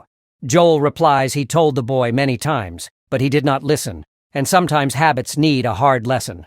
In the battle, that cocky guy thinks rookies should not act arrogant. As he gets ready to attack again, Ong steps in, hitting his hands and asking if he ever thought about his teammates' safety. My guy then wears a water battle visor and kicks the boy back. The boy is shocked and wants to know since when A got the visor. My guy throws a jab before explaining the lenses are made of water thick and able to bend light, which stops most of the flash by using water. He made these lenses with water from absorbing it, reducing the light. It works, and the light fades. Lou sees the opposing team's leader is hurt after taking Major L from our boy. It is then she lunges forward to finish the bastard off. Meanwhile, that bastard suddenly realizes that he can't move his hand. Seems like a dislocated his arm. The girl goes full ballistic and hits the bastard hard. Meanwhile, Ong is calmly helping his other teammates, so the fights go smoothly. After the battle, Loi grabs the enemy team's attention by telling them that their leader has fallen and asks if they want to keep fighting. Of course, they choose to surrender. Joel says this was expected. Worse yet, our boy has not even used his power yet. The Sunflower Squad's leader questions the Luminous Squad's leader, asking if their loss was really because they lost strength. The boy says they were just caught off guard and warns the Sunflower Squad will be next. As the Sunflower Squad comes down, their leader thinks the Luminous Squad's comments are annoying. Anyhow, as the team gets into the arena, Totoshio tells them all weapons are now in training mode, which marks the start of the battle. The Sunflower Squad charges at Loi's team. Their leader tells them not to get upset by the Luminous Squad's tactics and to stick to their training and keep their formation. Meanwhile, our brute Lon decides to put all his power into one punch. When he hits the ground, he creates a shockwave that cracks the earth. Ong thinks about using his power since there is chaos out there. He makes roots shoot from the ground to trap all the opponents. They are shocked and wonder where this power came from. Ong, on the other hand, is glad that it's working well and sees many uses for the elements he got from demons. He wonders how many elements there are. Lou then gestures to Lon to keep attacking and the boy charges, but the opponents dodge his attack. The leader of the Sunflower Squad orders her team to move and regroup. She thinks their formation was broken, but instantly Lou and Suju attack the leader, who tries to block and asks her fellows to help her out. But she sees her teammates are already fighting our boys. The girl sees A handling 2 teammates alone and remembers the Luminous Squad's warning about A being the strongest in Lou's squad and able to change the battle. Meanwhile, our photographer girl over here warns this girl to better focus on the fight. But the girl feels that she is invincible since she is an agility type. But this cocky girl gets the reality check when Suju uses her speed to attack her, leading to our win. Tata Yoshioku says it is over. With Lou's squad winning all the team battles, now it is time for solo duels. Since the warriors can choose their opponents, both the leaders of the Sunflower and Luminous Squads want to battle A. Jiang explains the solo duels are one-on-one, so they better make up their minds who is going to fight our boy. But being the Chad he is, my guy Ong wants to face them both together. As the solo duels get closer, Ong knows this will be the final fight, so he better take it seriously. His opponent is sure that A is underestimating them. They promise he will regret not taking them seriously. Tata Yoshiu explains that the rules are the same as before, and the duel ends when one side gives up or cannot continue. And with that settled, they are ready to rumble. The boy and girl charge at Aang together. The boy attacks first once again, warning him not to underestimate them. He uses his flash attack again, causing his teammate to get shocked and that he is using this trick so early. You see, a while ago, they both had a dialogue before the duel started. She recalls the boy saying that since they are fighting Aang together, they cannot afford to lose. The chance of moving to a B-level town might still be possible. He has a good plan and gives her a special battle visor, saying it will block most of the flash attacks. When he blinds A, she needs to take the chance to strike. The girl is amazed by the visor's value. The boy stresses they cannot underestimate A and need to work together to move to the B-level town. He further reminds her that the flash will be the signal, so she must not miss her chance. As the boy gets ready to attack, he lets our boy know that there is no way to escape because his attack is 5 times stronger than before. Tata Yoshio and the others struggle to see through the bright light. The girl notices the boy put a lot of energy into a powerful flash, even stronger than the last finals. Joel fears that using so much energy means the core cannot handle it for long, so they need to finish quickly. The Sunflower Squad's leader thinks Ang will only be blinded for a short time, and in order to utilize this opportunity, she decides to use her speed to strike him fast. She finds him and gets ready to attack, but my guy was already on her and looked at her with satisfaction over his face. The girl is shocked by his intense look, feeling as if something scary is pulling her down into a cold ocean. Ang uses water to trap her, making her scream in pain. As her teammate is busy producing blinding light, he asks why she is the one shouting, to which she says it is because A attacked her, and the visor fell off, leaving her blind. Apologizes for rendering their plan a total flop. He then uses different elements to attack both of them, making them fall. Gi Yaoang watches the flashes and dust, hoping the warriors know how to control their power to avoid hurting anyone. Feeling concerned, he jumps into the arena in order to check and feels an ominous aura. But after that giant explosion of energy, the dust begins to settle, revealing our boy is the one man standing. His friends come rushing to him. Lon is the first to praise him and asks how he stopped their attacks in the bright light and beat two opponents at the same time. He is curious because no one was able to see anything after that explosion of light. To which Ang reveals that he grabbed their visor, making them blind too. But of course, Liu internally feels that there is something more than that, though she doesn't voice her suspicions. Jiotang comes to their squad, telling them they won the tournament and congratulating them. He is surprised by our boy, especially how he counters and attacks the two squad leaders. Ang humbly says his senior is just flattering him. Internally, Ang thinks he is the mightiest warrior and that no tough opponent could make him lose. He feels he could have won just with his battle experience, though using his powers made it easier. Jiang then assures them they will be rewarded. The next day, they will go to the underground tunnel to the nearest B-level city for a week of training. Everyone is happy about this news. The senior further tells them to get ready and meet in the morning. As they leave, Lon says he heard there are 3 top warriors in those cities and looks forward to meeting them. As our squad walks away with smiles on their faces, Joel notes how Ang is so strong that even they might not be able to beat him if he uses all his power. Our brute commander also agrees, believing that the kid will reach the pinnacle of his career at one point.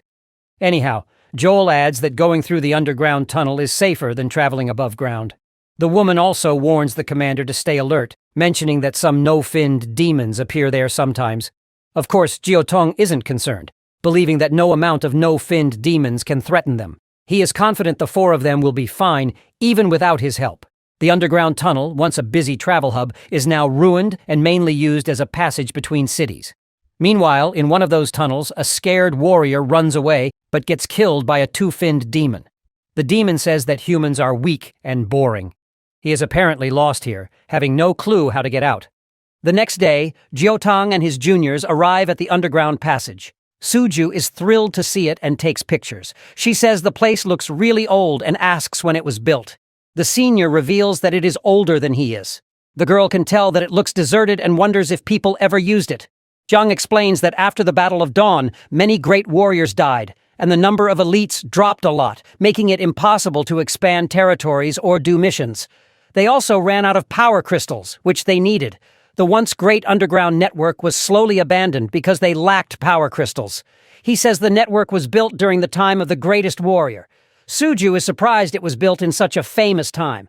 What's more fascinating is that the name of the hero our boy inherited also lived at that time. My guy feels smug about himself, causing Jiotang to get annoyed. After all, he believes that the kid just shares the name of the great warrior and has no connection to him.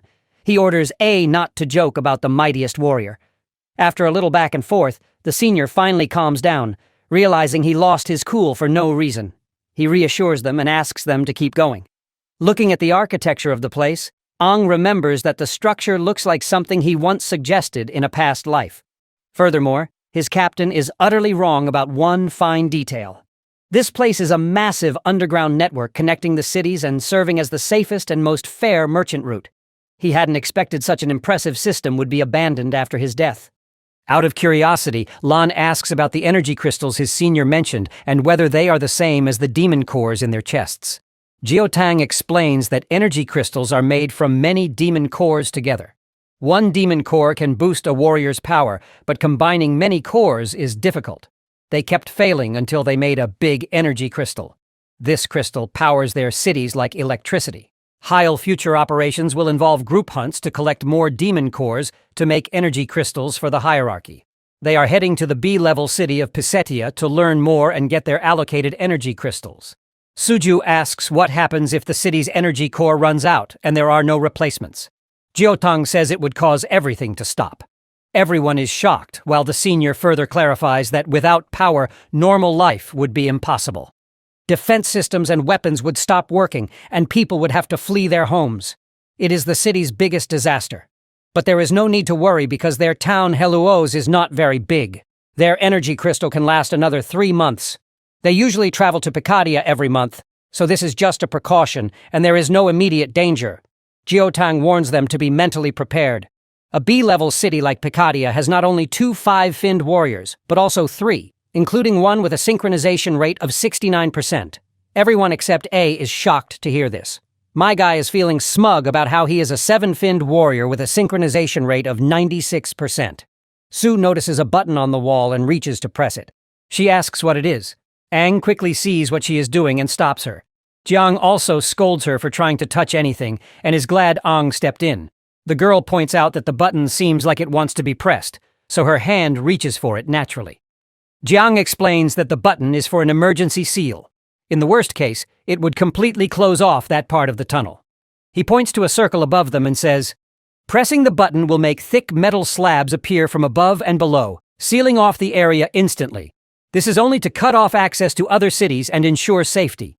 Aang thinks the most important part of the tunnel is still working, but he senses a killing intent getting closer. He gets ready for battle and moves forward a bit. The senior also notices Aang's tense face, then also smells blood, shocking him instantly. He is shocked that Aang smelled the enemy before him. For now, he considers that Aang's nose is very sensitive and masks it as just an instinct. Now is not the time to think about it. He tells Lu's squad to drop their bags and get ready for battle. As they move forward, they see blood and Jiang wonders what is happening in Pisetia, since the blood is coming from that direction. They meet a severely injured warrior from Picadia, who asks if they are from Helos before collapsing. Jiang doesn't waste time before asking what happened in Picadia. The man says a demonic horde attacked the city. Picadia has already activated the evacuation alarm. Liu quickly questions what this alarm entails, whether they need to go help. Jiang reveals that the only time the city would sound the alarm is if all their warriors are dead. Hearing this, Aang is furious about the city's fall and the many lives lost. They see sparks from the direction of Picadia, and a bolt of light attacks the injured warrior, dragging it away. Aang feels bad for not reacting sooner as a demon appears. It grabs the injured man's head and looks around at the others. It says they all need to be killed and that the dead should not talk. Then the demon kills the warrior. The demon thinks about who to kill first. He attacks Lan, but Jiotang stops the demon strike. The demon can tell that this new warrior is stronger than the last one. Meanwhile, Gi Yaowang realizes this is a 2-finned fire demon and that it is really powerful. He knows he cannot take another hit and needs to protect the 4 of them. He does not have the energy to think too much, so he grabs everyone and leads them to run away. The demon keeps chasing them hard. Jiotang reaches a button on the side wall, but the demon is getting closer and threatening to kill them. Presses the button, pushing Jiotang and the others to safety. He stays behind with the demon and the injured warrior from Picadia. Lu tries to protest against this idea, but the gate finally closes, leaving her concerned about him. Jiang suddenly remembers how Aang insisted him to save the 3 of them, so he puts little faith in our boy and asks the kids to stay calm. Aang gave them a chance to survive, which they should not waste. It is not safe to stay there. So he tells them to hurry and leave. Lan notes that the demon is a 2-finned and that even Aang would find it tough. Suju agrees, saying they cannot just leave him behind like this. Lu also insists they break the door to save him. Jiotang explains that the door is made from special material mixed with extra alloys that can handle attacks from 3-finned demons. It is not easy to break, and the ceiling is so strong they cannot hear anything from the other side. There is nothing they can do. The 3 of them ask if there is another way to save. Jiang admits that even with help from the other 2 captains, there is no guarantee. But he finds a possible solution. He tells them to follow him to the side tunnels. One tunnel leads to another city where they can get help. Eventually, they keep running along the path. Ji Yaowang showed them. One of them thinks choosing this route means ignoring what is happening on the other side of the door, but they all hope that our boy will survive.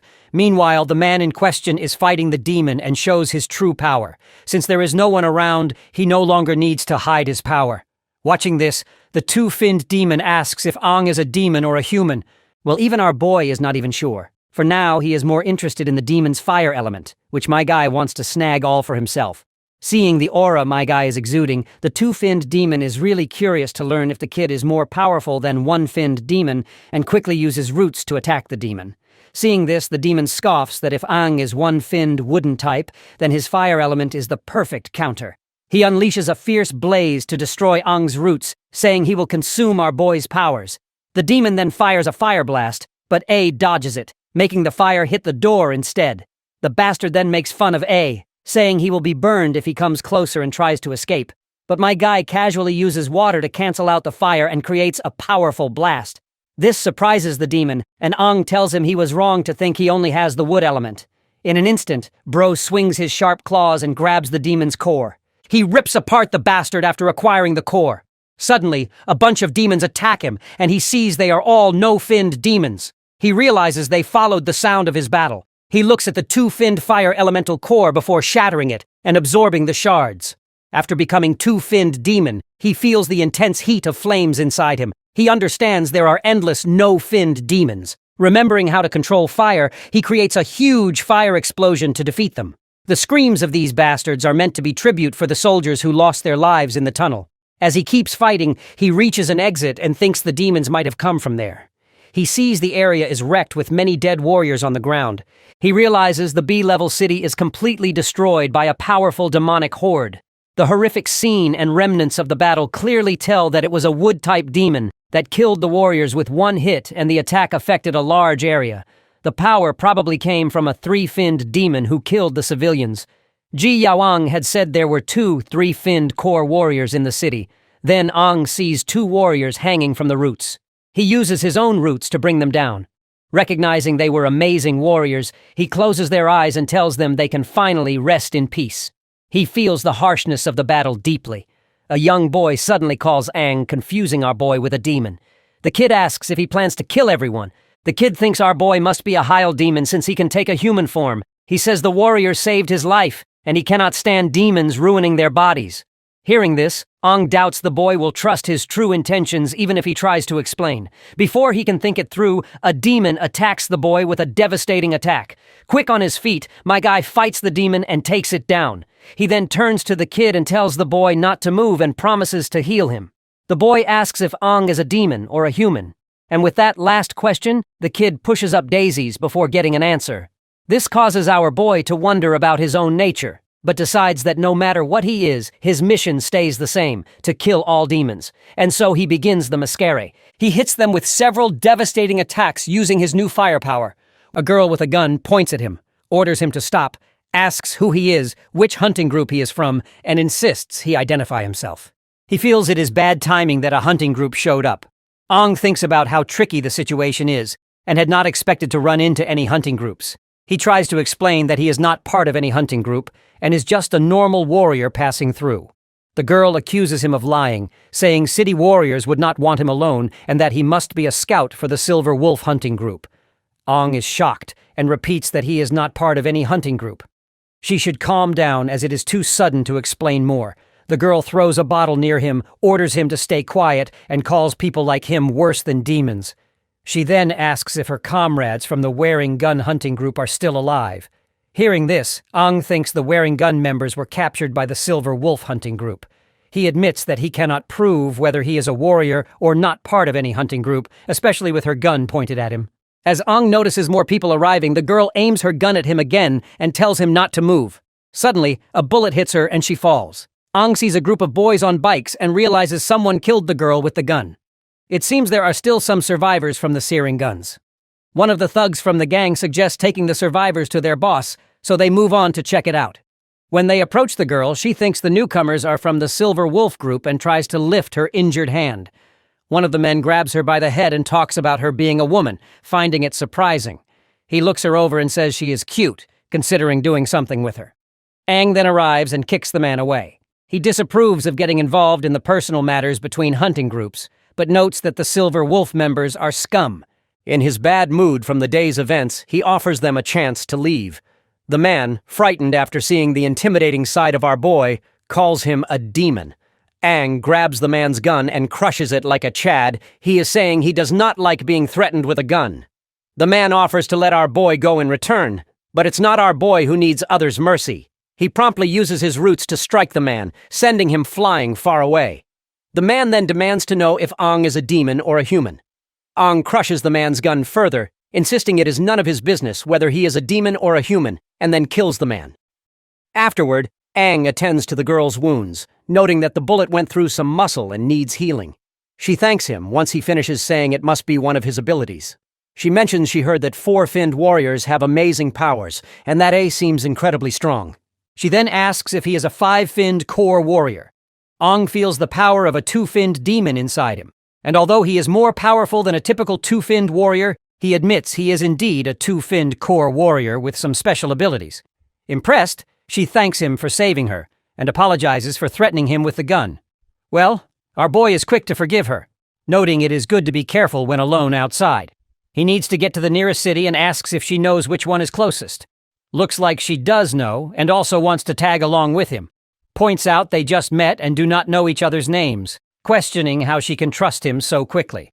Furthermore, he asks what work she has to do there.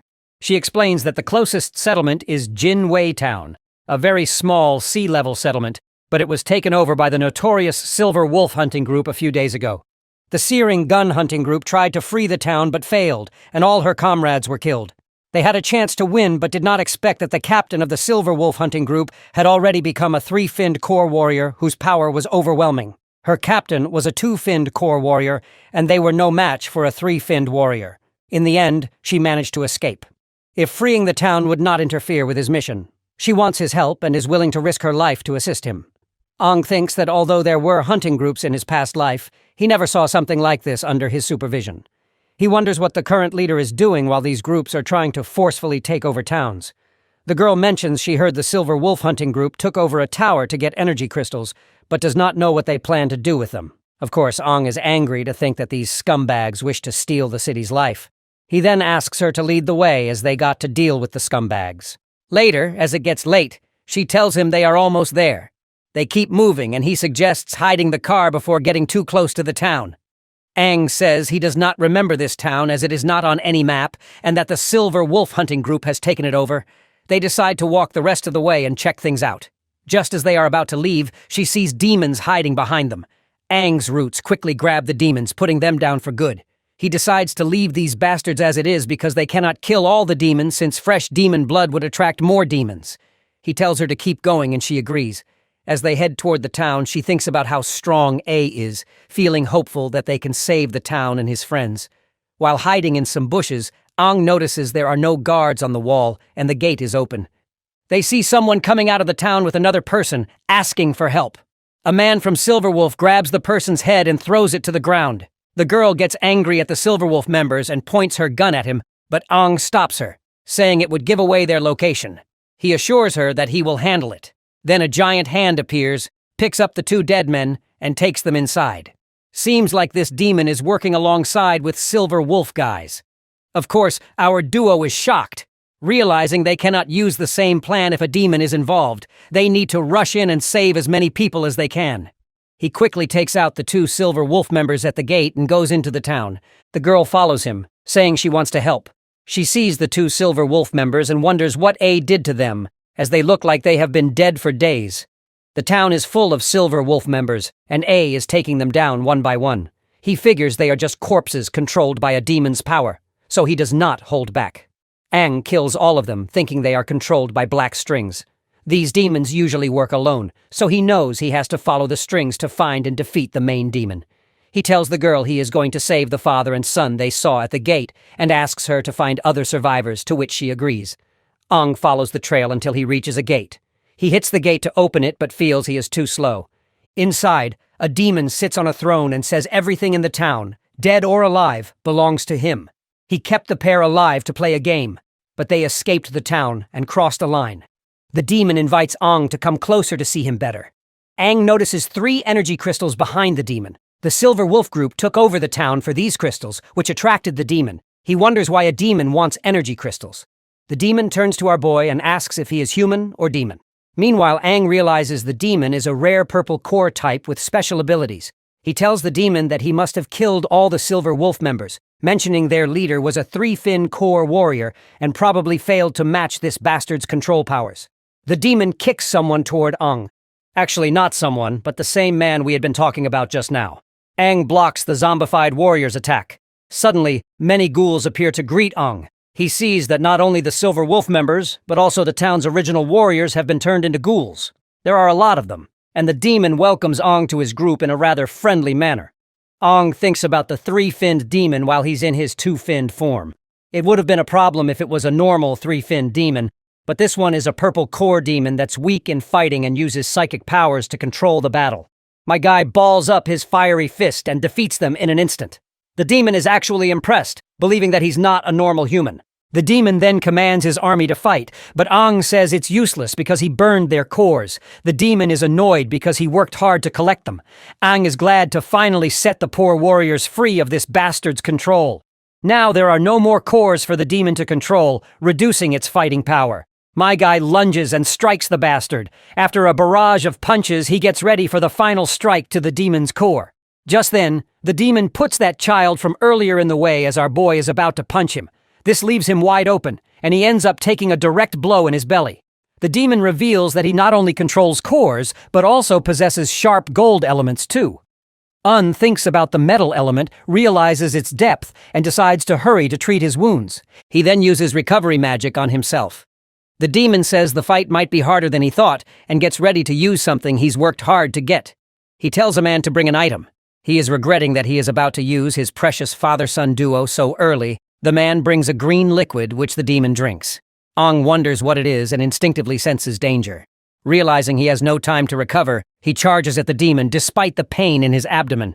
Trying to stop the demon's actions, he jumps to attack, but a shield protects the demon, throwing Aang back. He wonders where the demon got such a burst of power, thinking the demon is forcefully taking energy from a crystal. Aang knows this can't be possible, because the crystal's energy was condensed by humans so much that extracting it like that would make the crystal explode. He had proven this theory in his past life. The power in the demon's body is wild and uncontrollable, but it stops before reaching the threshold. Aang thinks if this is due to the drug this bastard just chugged down. One thing for sure, it's definitely not something a demon made. The demon then starts to evolve, shining as it uses the crystal's power to turn into a 4-finned demon. Aang realizes things are getting worse. The demon feels smug before attacking again using a thrust. Aang sees that the demon now has the abilities of a 4-finned demon. As he tries to dodge, the demon moves so fast it kicks him down. The demon makes fun of a saying that each fin gained through evolution creates a huge power gap between them. Long story short, our boy stands no chance. Or at least that's what this bastard thinks. The demon then offers Aang a choice to become his core. Just as the demon is about to attack, it stops when a bunch of purple circles summon themselves. A creepy lady comes out of the circles, grabs the demon's head, and tells it not to interfere with her plan. Before that cocky demon can register what's going on, the woman compresses the demon to absorb it. After doing so, she herself turns into a 4-finned demon too. Aang starts to sense the pressure of this 8-finned demon, a kind of pressure he has experienced before. Actually, the demon inside him exudes the same pressure. This is why he knows about this feeling. The demon mocks him for delaying the awakening of the great Crimson King. She finds humans annoying, especially how weak they are. This is the very reason Aang is progressing at such a low rate. The demon uses her power to make Aang fly and then uses a stone to force him to evolve into a 4-finned form by inserting a crystal into him. Aang knows that is about to go south because directly jumping to a 4-finned demon is going to make his chest explode. He starts to feel terrible pain. Realizing his body cannot handle the 4-finned core, the demon asks if he is so weak that he cannot absorb the energy of a 4-finned demon. Light starts shining from Aang as he struggles, telling the demon he is about to explode and needs help. The demon activates an 8-panel space lock around him and tells him to hold on. It is then the Crimson Demon speaks through Aang, revealing that she disturbed Crimson's slumber. The girl demon recognizes the voice and knows who's talking. Aang's demon asks if she forgot what he told her. He shatters the crystal barrier and takes over Aang's body. He criticizes her for interfering with Ang's evolution path. Realizing it is Crimson, she hugs him, happy he is finally there. He says it has been a long time since they saw each other. She says she has been watching humans from the shadows and noticed he could not beat the new foreign demon. She worries that if he dies, their combined strength would weaken and they would need a lot of training. Crimson explains that humans are different from demons, weak but mysterious. Although Ang recently absorbed a two-finned demon's power, she forced him to skip the three-finned stage and injected the four-finned core into him, which his body cannot handle. The energy that leaked out of Ang's body allowed him to wake up temporarily. He tells her not to interfere with his evolution because Ang needs to evolve slowly to become the perfect vessel. She agrees and tells Crimson that during his absence when he faked his death, the other four kings were just arguing and did not reunite, keeping a power balance as Crimson predicted. Crimson then recalls how the other kings were scared of his strength and united together to eliminate him. Even without him, they kept fighting among themselves instead of working on themselves. They likely have forgotten their original mission. He then asks her if they consider her suspicious, to which she replies that even if they suspected her, they do not have the energy to investigate what happened that day. So, she is safe. She is actually more worried about him. Her only concern is to welcome him in his strongest form. Crimson assures her it is just a matter of time. She forcefully evolved his weak body into the four-finned form, but Ang needs to adjust and stabilize his new power. He advises that it is best if she does not contact A, because any unwanted attention could ruin their plans. The lady admits she misses him and wants to see him, even if only through his vessel. The girl who was with Ang arrives, noticing the eight-finned demon and wondering what it is doing there. The demon realizes she forgot to clear the area first. Promptly, Crimson attacks the girl, trying to kill her. Right at the moment, the dormant consciousness of Ang begins to surface when he hears that girl calling him a demon. When he returns to his normal state, he sees the girl has been killed by Crimson and is filled with rage. Ang blasts a red beam into the sky and transforms into his four-finned form. The memories of that begin to surface, and he remembers his talk with the girl who dreamed of going to Dawn City to become a florist because she loved flowers. He eventually gives her well-deserving cremation and burns the entire town along with it. He feels sad about how cruel and cold the world has become. He believes more beautiful flowers could bring back some warmth. Ang struggles to forgive himself, feeling the incident happened because he could not control the demonic power inside him. He hopes the fire protects her body from demons and wishes her to rest in peace. He then decides he does not want to rely on his four-fin powers and needs to clear his mind since so much is happening. He is confused about the relationship between the eight-finned demon and Crimson, especially why she made him skip the 3F stage and go straight to the 4-fin stage.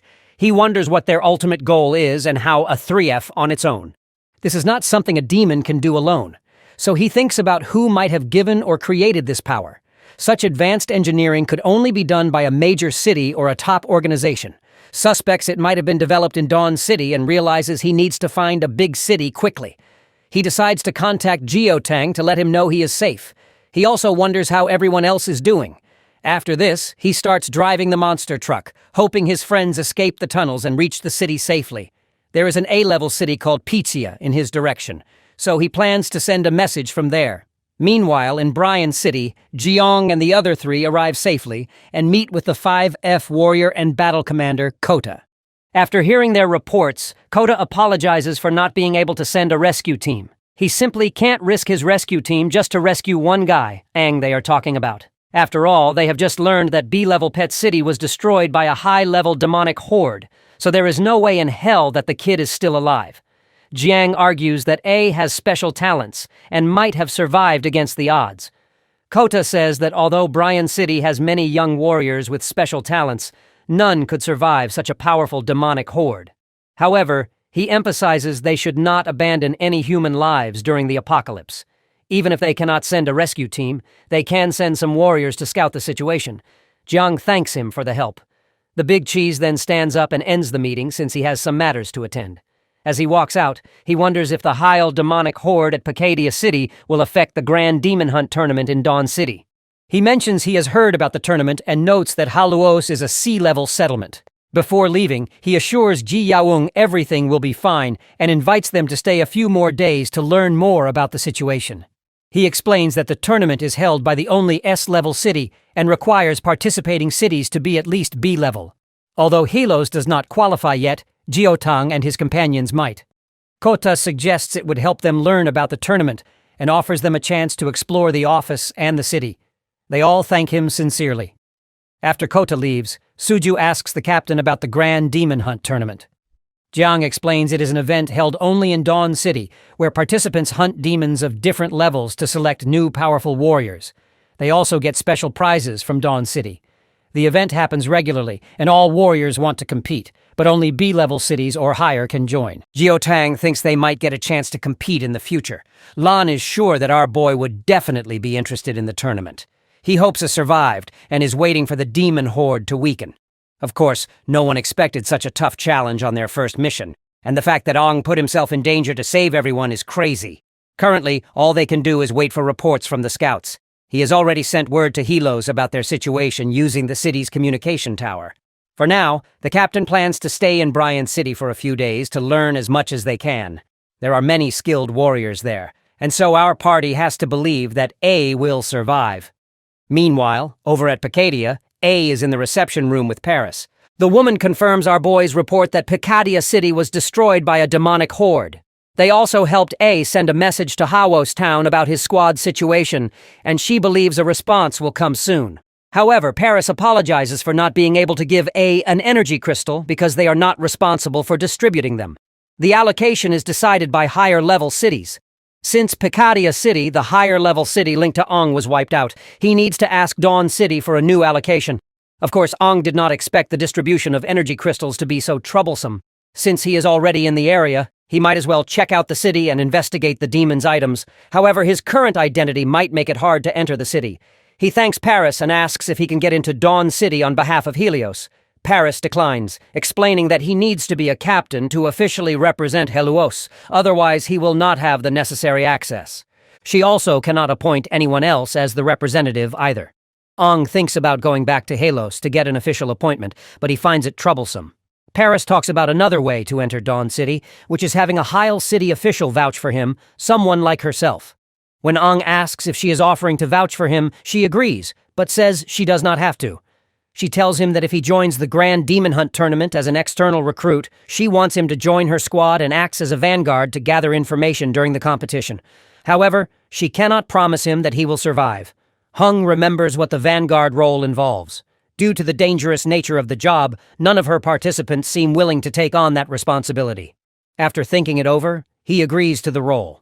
He feels that the Grand Demon Hunt tournament is something he had started on his own back in the day. Paris takes him to the nano equipment storage and tells him she made him the vanguard because they were desperate. Right now, no city wants to send their important members as vanguards since many have died in the past few years. She had warned him before that she would do her best to get him the equipment he needed, then let him choose anything from the storage. He agrees and starts looking around.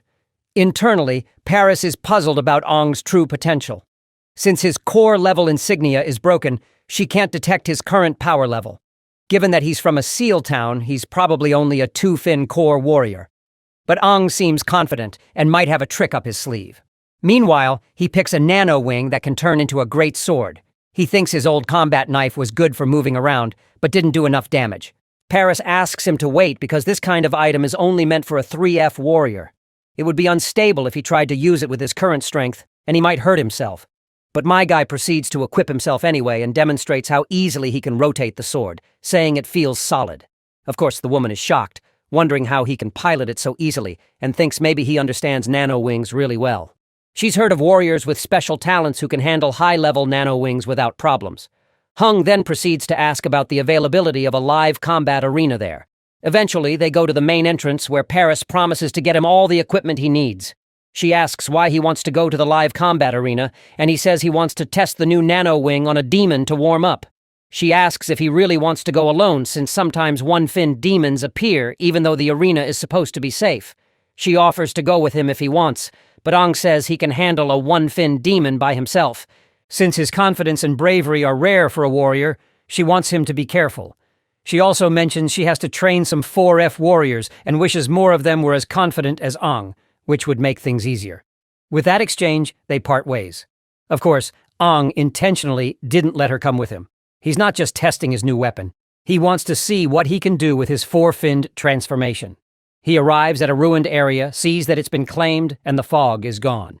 Then he hears a demon's voice that appears and rushes to attack him. He dodges and makes a strong slash with his sword, saying the great sword feels much better. He sees more demons gathering and worries they won't come out during the day. Now he can finally get to know his weapon, release some frustration, and handle his thoughts. He starts killing the demons one by one. Each swing splits demon blood and cuts off limbs. His moves are almost like a dance, as if he was born to kill demons. He doesn't use wood, water, fire, or metal elements. Each swing builds his muscle memory in his weak body. He only faces non-finned demons, which aren't a match for his skills. The only sound is the demons wailing, and he doesn't know how long he's been there. Finally, Ong cuts down the last demon of the wave and realizes his body has been changed by the demon power inside him. He feels much stronger than when he first reincarnated, though some things still need work. He's surprised he gets out of breath after just a few swings. Then more powerful demons show up after sensing our boy's presence. They are one-finned demons. One is a wooden type, while the other seems like a fire type. Ong knows these are the one-finned demons he expected. The demon notices Ong isn't scared and wonders if his lack of fear is how he shows it. One demon attacks Ong, but he moves so fast he hits the demon with a rock and then stabs it with his sword. He says the metal element works well against fire. He decides to test his foreign powers. The other demon, clearly scared, asks if he's really human. Ong remembers that his purple for four-finned power lets him control cores. After killing the demon, he uses a purple thread to control it, shocking the other demons as the bastard watches Aang control one of their own.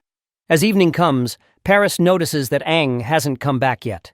A man tells her that sunset is almost here, and because of the demon horde at Pesetia City, all the gates, including the side ones, will close soon. Paris asks for a report on the demon levels lately, and the man says not only are there more one-finned demons, but two-finned, three-finned, and even four-finned demons are appearing. Paris worries that the kid might have been caught by the demons. She wants him to survive because she has just sent in the participant list and wants to avoid more problems. She decides to look for him at the live combat arena and tells the man she'll be back before the gates close, to which the man agrees. As she rushes, Paris thinks about being careless. Ong was just a normal warrior from a sea-level town, and she feels bad for letting him go to the live combat arena alone, even though he asked for it. Usually only no-fin demons are there, and a five-fin demon showed up years ago. She feels responsible if the kid died there because it would make her look bad as a five-finned warrior who failed her duty. She worries about how she'll explain it to the soldiers from Huo's and hopes A is still alive. When Paris gets to the arena, she senses a strong demon aura and smells death, which isn't good. There are many demons there, including one-finned, two-finned, and three-finned ones. The higher-level demons make her worried because that's not normal. Suddenly, a demon runs at her, recognizing her as a five-finned warrior. She quickly kicks it hard, causing a big blast. Something feels wrong, and she senses something unusual. She sees many demons gathering, which is strange because demons usually don't group up like this. She knows she has to act fast before the gates close. She gets ready to fight, noticing the demons look like mindless corpses and smell bad. They only come from the front, making them easier to hit. She decides to use her bowstring slash to kill the demons. After taking out many of them, even more demons come, and she wonders how many there are. At that moment, Ong shows up behind her and asks why she's there. She's shocked and accidentally swings her sword at him. Aang stops her, identifies himself, and tells her it's him. Paris is stunned and asks if he's okay. She can't believe he blocked her attack so easily, even though he was fast and strong. She wonders if he's really from a sea-level town because even a four-finned warrior would have a hard time blocking that. Aang says she's a good five-finned warrior and admits his hand was numb from the hit. He explains he was focused on something and lost track of time, apologizing for being late. Paris tells him it's okay as long as he's alive and says they need to handle the unusual demons. She points out there are some three-finned demons that could be dangerous to Aang and tells him to stay back for his safety. Aang asks if she means all the demons around them. Right at that moment, he snaps his fingers and all the demons fall down. While my guy is ready to head back to the city, Paris is shocked and grabs his collar, demanding to know how he did it and if he's controlling the demons. She also sees he's a red core and asks about his abilities. Aang says they're just working together and doesn't need to explain more. He says he can only slightly control the dead demons. He feels that it's normal for warriors to have secret abilities which they can use later as an advantage in this apocalypse. Of course, she is still in disbelief. After all, controlling demons is rare, even among 5-finned warriors. He then says they will go to Dawn City the next day because he needs to quickly sort out the energy crystal distribution for Helios. They plan to leave the next day. As they walk out of the place, Paris thinks about expecting more from Aang during the big demon hunt tournament, not knowing that in the live combat arena, Aang had scattered many dead demon bodies. Later, they arrive at the gate of Dawn City. Paris tells everyone to do their best and not make the city look bad. Aang looks around and is certain Dawn City is the one he used to manage in his past life. It might have been renamed after his death because the battlefield was called the Battle of Dawn. The city looks even more impressive than before, and he thinks it might be a long time before he can return. He wonders if he might meet the 6 great heroes, the strongest team he trained. He is curious about how they are doing after the Battle of Dawn, and if they would believe his story. Paris comes up to him and asks if he is scared of his first time visiting Dawn City. She says it is too early to be shocked, since they have not even entered the city yet. Dawn City is humanity's only S-level city, and the center of their strength. Not everyone is lucky enough to see it, and some people never do in their lifetime. Aang thinks Paris, being a 5-finned warrior, might know something important. He asks if she knows what happened to the 6 great heroes after the Battle of Dawn. She pauses, finding the question strange, and asks if he means the old 6 heroes. Aang is confused and explains that the 6 great heroes are the 6 people he is talking about, the strongest team led by the king known as the mightiest warriors who share his name. Paris is surprised and asks if he really did not know. She says everyone knows the new 6 heroes do not like talking about the old 6 heroes and warns him not to bring it up inside the city. She explains that the king changed, the dynasty changed, and the current mightiest warrior is the new king. The king Aang is talking about is now called the Old King. She warns him again not to speak about these things in the city. Aang wonders what happened to the old 6 heroes. Paris raises her voice, asking if he was not listening. People nearby start looking at them. She says she never knew why he chose to be called a maybe because she admired him, but she never asked. She warns him once more not to speak of the old 6 heroes and the old king inside the city. Even though people in a sea-level city might have admired him, that is no longer the case, especially after the old king's sacrifice. No one believes in it anymore. She tells him to remember her words as they enter. Aang feels like no one recognizes him, and no one believes in his sacrifice. He wonders what happened after his death. He had led the 6 great heroes and all the warriors in a fierce battle against the demons, then went alone to the ancient king monument to uncover the demon's secrets. Did everything he did mean nothing? Did his death mean nothing? He enters the city and believes they are in the city center. The city has been upgraded but is still known as Dawn City. It is far larger than a typical city with many urban clusters and buildings in different styles. There are forests, lakes, seas, and mountains, making it feel like its own world. The huge city is surrounded by massive walls and divided into 7 great districts. 6 belong to the 6 heroes, and the central district is for the king. Aang notices that many buildings have changed, but the layout is the same, and the air feels familiar. He remembers seeing his own statue here, but the face is currently hidden by clothing. Paris confirms that the statue is of the old king whom Aang admires. It has stood here for decades and was made while he was still alive. The old king was very popular, but Paris will not say more. She adds that they plan to tear the statue down soon and replace it with one of the new kings. This makes her feel little empathy for the old king. At the base of the statue, one of the old heroes is paying her tribute to her fellow. This old hero is Lena, known as the strongest 7-finned recovery-type warrior. This causes Aang's software to crash, as he clearly remembers her to be one of his allies. He calls out her name instinctively and sees her placing flowers at the statue's base. A man comes and strikes Lena, telling her not to respect the old hero, especially since she is one of the old 6 heroes.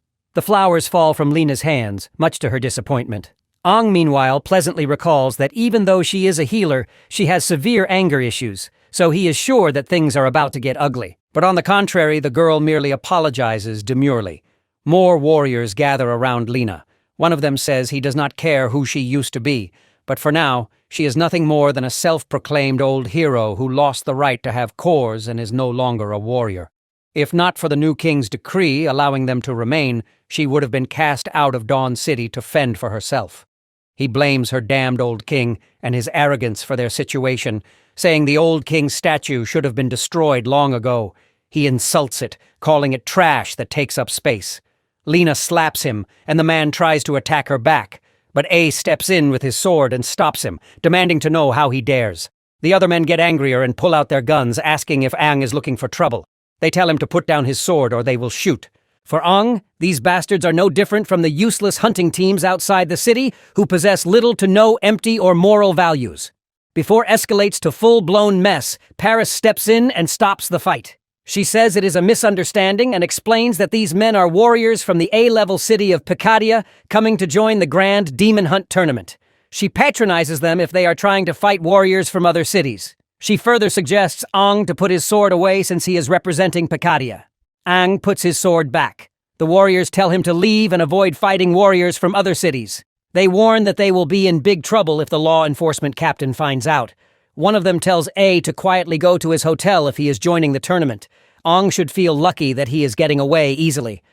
With that, the noisy bunch barges away. Then Lena turns to our boy and asks if he knows her. He thinks about telling her that the mightiest warrior, Ang, has returned, but decides it might cause more problems if he is not careful. Paris steps in and tells the old hero that Ang has a reputation for being a troublemaker. Of course, Ang plays along and confirms he is indeed troublemaker. Hell, even his name is a troublesome one. Lena starts to leave, agreeing it is a really troublesome name, a kind of name that brings headache. Hearing this, Paris gets annoyed at Lena. Not only onged her out, but she is also calling him a headache. But my guy isn't bothered. He thinks he will find a good time to explain things to her and believes she has a lot to tell him too. The next day during the Grand Demon Hunt Parade, Paris's team joins the festivities. Someone talks about a new face in the crowd. Paris tells Ang that after the tournament, she will help him contact the person in charge of energy crystal distribution. Ang is happy that she remembers and thanks her. He tells her not to worry and promises she will not be disappointed with his performance. The woman hopes the same and reminds him to be careful and not to die. In the crowd, A sees Lena and gives her a slime, but she just looks at him with timid eyes and then avoids the eye contact. Little about the matters at hand, Dawn City has forest tournament grounds, a big forest made just for the Grand Demon Hunt Tournament. It is like a city inside a city, a common place in the amazing Dawn City. They stop at a set spot, and Paris tells our boy and the 5 warriors that since she is not a participant, she can only escort them to this point. Their skills will be tested once they enter. She encourages them to bring glory to Picadia and to bravely fight the demons. They all agree by letting out a roar while Ang thinks screaming is necessary. A broadcast announces that all squads should enter the grounds in order with the vanguard going to the judges' area first. Ang realizes the tournament has started. As he enters, he is amazed at how the Grand Demon Hunt Tournament has grown into such a big event over the years. What used to be a small event in this city now feels very nostalgic. The broadcaster welcomes the warriors of Pisetia who got their own vanguard to gather info. The warriors of Pisetia bow to Ang, wishing their friendship lasts forever. A girl wishes Ang to gather information and promises to remember his sacrifice. A boy asks for another handshake. Ang tells them to calm down because he is not dead yet, nor he plans to die. He thinks they all know how dangerous the vanguard role is, and their serious faces make it seem like they think this is his final farewell. Being chosen as the vanguard must seem like a role with little chance of survival to them, and their lifeless faces look sad. Then a lady speaks to all the vanguards from different squads. She says their mission has many unknown dangers and praises their brave courage for taking on the role. She tells them to enter the tournament grounds, gather as much information on the demons as possible for their squad, and warns them to be careful because they will face demons of unknown levels. Notices that all the participating warriors seem to be Tier 2 core warriors. The tournament looks like a talent showcase to find out which city has the best new generation of warriors. Naturally, they do not let Heil warriors participate. Paris understands that Ang's abilities are far greater than those of the Tier 2 core warriors, and that is okay because no one would guess his true powers if he keeps them hidden. The lady then asks the crowd to welcome the special guest with loud cheers. The highest-ranking judge of the tournament and one of the 6 great warriors, Dylan, the strongest recovery-type warrior, comes out and the audience cheer loudly for Dylan Fan. Ang sees that Dylan has a dual core setup, something he had only imagined before. This can grant you double the power. If the synchronization rate is high enough, the power could be incredible. A warrior's strength comes from the power the core provides, and a high sync rate lets them use more of the core's potential. However, a high sync rate also means the body has to handle the demonic power or get overwhelmed. That is why some warriors with low core compatibility or weak bodies have lower sync rates. In his past life, humans could only make single core grafting equipment, but now it looks like the new 6 heroes have dual core grafting equipment and are much more powerful except for Aang. Everyone bows to Dylan and the horned warriors thanks him for his presence. Aang feels uneasy seeing what happened to the old 6 heroes. His presence makes things worse, and he feels uneasy about Dylan. The big cheese then addresses the crowd, acknowledging the warriors' bravery despite the risks. He praises their courage and gives each of them a Tier 3 core as a memento. He also prays for their safe return. The warriors thank Dylan a lot as they keep bowing. One of the warriors tells Aang to stop being rude and bow. Aang apologizes in return, saying his back hurts, so he cannot really bow well enough as it might hurt more.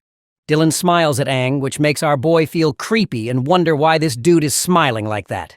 The girl announces that Dylan, one of the new 6 heroes, will demonstrate hunting a Tier 4 demon. She wishes everyone the best for the Grand Demon Hunt tournament and welcomes Dylan. The audience cheers, saying they have been waiting for him. The girl tells all the vanguards to follow her to watch from the side and leaves the stage to Dylan. Aang thinks this demo hunt is likely to show off the new 6 heroes' strength and prestige. Catching and containing a 4-finned demon is hard, and it seems Dawn City's power has grown a lot. Dylan asks the lady if she is a new referee. She responds with a yes and is happy to meet him. The big cheese then whispers into her ear that they need to replace her right away. He finds the term new 6 heroes annoying and hints that if she were not a Dawn City warrior, he might have broken her bones by accident. There are no new or old heroes. They are just heroes that represent the city. Not going to lie, this dude gives me serious Homelander vibes. The audience watches happily as Dylan lowers his head to talk to her, admiring his sweet side. With that, he dismisses her, causing the panicked girl to run away. Dylan gets a microphone for broadcasting to appear on his head. He asks permission to represent the 6 heroes and perform the 4-finned demon hunt. He wishes everyone the best for the Grand Demon Hunt tournament and hopes his demo sets a good example for the brave vanguards. A box comes up from the ground. The broadcaster decides to emphasize how terrifying this demon is. You see, they had to send 4-finned warriors just to capture this demon. As the box opens, a rare and fierce demon, even among 4-finned demons, comes out. It is a violent red-core metal element demon. The demon wonders what is happening. It does not know the human's plan, but realizes they are trying to contain him in an arena full of spectators. Angry and confused, the demon rushes to attack the audience, but finds he is within a protective barrier. The demon falls, and Dylan asks if there is still confusion about the situation. He explains that the protective barrier around the arena is very strong and was created by one of the 6 heroes, commonly known as the mightiest psychic-type warrior. The audience understands there is an invisible barrier, and Dylan tells the demon to just die for his performance. The demon warns Dylan not to get any closer and attacks him with a slash. Dylan uses his shield to block and says the demon is just a brute without any manners. The demon tries to punch through the shield, but it holds strong, making the demon deal with the force of Dylan's counterattack. This Tamu version of Homelander tells the demon it has no right to fight back. The demon wonders how in the hell a green core can withstand the brute force. Usually, the green core represents the power of regeneration and healing, which doesn't actually aid much when it comes to raw strength. The demon decides to throw a punch to prove his point, but Dylan uses green ropes to capture the demon and says it's his job to fix the demon's misunderstanding. He introduces himself as a green core warrior who possesses dual cores. The demon tries to drop some juicy info about this mysterious power, but Dylan tells it to be quiet. He then hits the demon, making it explode and spill its blood. Homelander stands behind his shield and says, "This is the start of the Grand Demon Hunt tournament," telling everyone to begin. Aang is amazed by Dylan's strength and power. He realizes that having dual cores doesn't just double the power of a single core. Their combined strength makes them even stronger. The 6 new heroes are more impressive than he thought, and he wonders how powerful the new king is. Even though he admires the new heroes, he's still upset about how they treated Lena. The broadcaster thanks Dylan and invites the vanguards back on stage. It goes without saying that Dylan is popular, and the vanguards bow respectfully other than our boy, of course. This prompts Dylan to ask the kid if he doesn't like him and harbors hostility. Aang says there might have been a misunderstanding, explaining that he usually acts hostile before going on stage to focus better. He knows being a vanguard is tough. Dylan decides to watch Aang closely because he finds him interesting and wants the kid not to let him down. Speaking of which, our boy finds it hilarious that back in the past when he was busy yanking demons' guts out, this dude wasn't even born. Anyhow, the broadcaster tells the vanguards to gather and listen to the rules. The first task is to enter the fray and scout the woods. Their main goal is to find the best route based on their squad's strength. Each squad has to defeat demons within a set time to earn points. The tournament has not just no-finned demons, but also one-finned, two-finned, and three-finned demons spread out in the woods. The area is huge, so the vanguards need to carefully find the best paths. The broadcaster says this isn't their home area and tells the vanguards to be very careful. They have to work alone to avoid attracting demons. One vanguard wonders if this reminder is really needed and asks who would risk their life just to provoke a demon. Another agrees, saying that even though no-finned and one-finned demons aren't very strong, there's still some danger. The third vanguard says fighting might attract more demons. The fourth vanguard reminds everyone to take care of themselves and not forget that the survival chances for vanguards in this tournament are below 36%. Thinks that these two finned core warriors have low survival chances as they're not very strong. He thinks about synchronization rates and how important self-confidence is. The warriors are young and don't have the responsibilities of a captain, so they seem immature compared to the one-finned warriors like those in Geotang's group. The warriors from a town with few resources have improved their skills and experience through life or death battles to protect their home. And these have already started to panic. The broadcaster then announces that, like every year, there's a special part of the tournament involving a level 4 demon. There's a 4-finned demon locked in a container in the tournament area. If a squad is strong enough, they might try to hunt it. If they succeed in hunting the 4-finned demon, the tournament will end and their squad will be the winner. Hung notices that this part of the tournament is the same as in previous years. A man says that even though everyone knows the 4-finned demon gives the most points, no one dares to take the risk. When the tournament starts, all the other vanguards leave except for Aang. He rushes off to find the 4-finned demon, saying that's his goal after all. As Aang rushes inside, he sees that most of the vanguards are sticking together. It looks like the other teams don't plan to go after the 4-finned demon even though defeating it would mean winning. The young warriors are still scared of the risks. Dylan, who is watching the vanguards, asks a lady for information. In response, she asks which warrior he wants to know about. Dylan describes a warrior with a patch of white hair who is currently taking a relaxed walk. The lady finds the info and tells Dylan that the warrior is registered in Picadia as a 3-finned core warrior. Dylan notes that the tournament allows warriors up to 3 fins to join, but very few 3-finned core warriors actually participate because of the high risks and rewards. This means our boy is at least one level higher than the other participants, which might explain his arrogance. Dylan then asks for the warrior's name. The girl hesitates, but reveals that it is Aang. Of course, the mere mention of Aang triggers disgust within Dylan. He gets angry and demands to know what she said. She explains she was just reading the name from the report and shows him the report. He believes that the people with this name deserve nothing but death. Meanwhile, as the vanguards move into the forest, some of them run into demons. The broadcaster announces that the vanguards have spotted some demons and are marking their locations. This area will become the gathering spot for the no-finned demons. He then watches the vanguards rush to their next spot. Aang walks calmly and thinks that marking locations, planning routes, and finding the best way forward are all part of a vanguard's job. He pushes past his initial fear and begins enjoying this nostalgic feeling. His teammates watch him and one says that A seems to be taking a relaxed stroll. Another boy asks if they really should rely on this dude. Paris is also watching him and doesn't seem much concerned. She remembers their conversation where he told her she can trust him. She realizes that unlike the other vanguards, A doesn't strictly follow the rules, but he promised that Picadia would win. She thinks A's promise and the confidence in his eyes show he is serious. His display of power during combat training showed he is becoming braver and even had the guts to speak to her without hesitations, which made her more interested in him. Meanwhile, the vanguards keep scouting ahead while demons chase them. One boy, scared by the sight of 3 one-finned demons, tries to stay away. The boy soon runs into a two-finned red core demon and also spots the three-finned demon.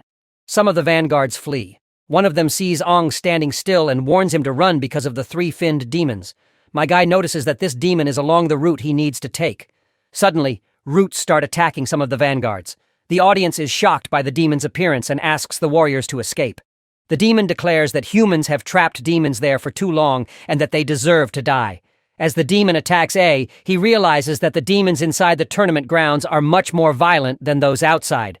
He quickly dodges the attack and thinks that having so many spectators is a hassle since he wants to lay low. In order to avoid standing out, he decides to eliminate the threat quickly. Hung approaches the three-finned demon closely, clearly focusing on its core.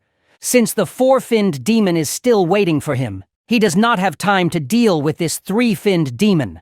With determined precision, he attacks the core with great force. The audience is stunned as they watch him single-handedly defeat the three-finned demon.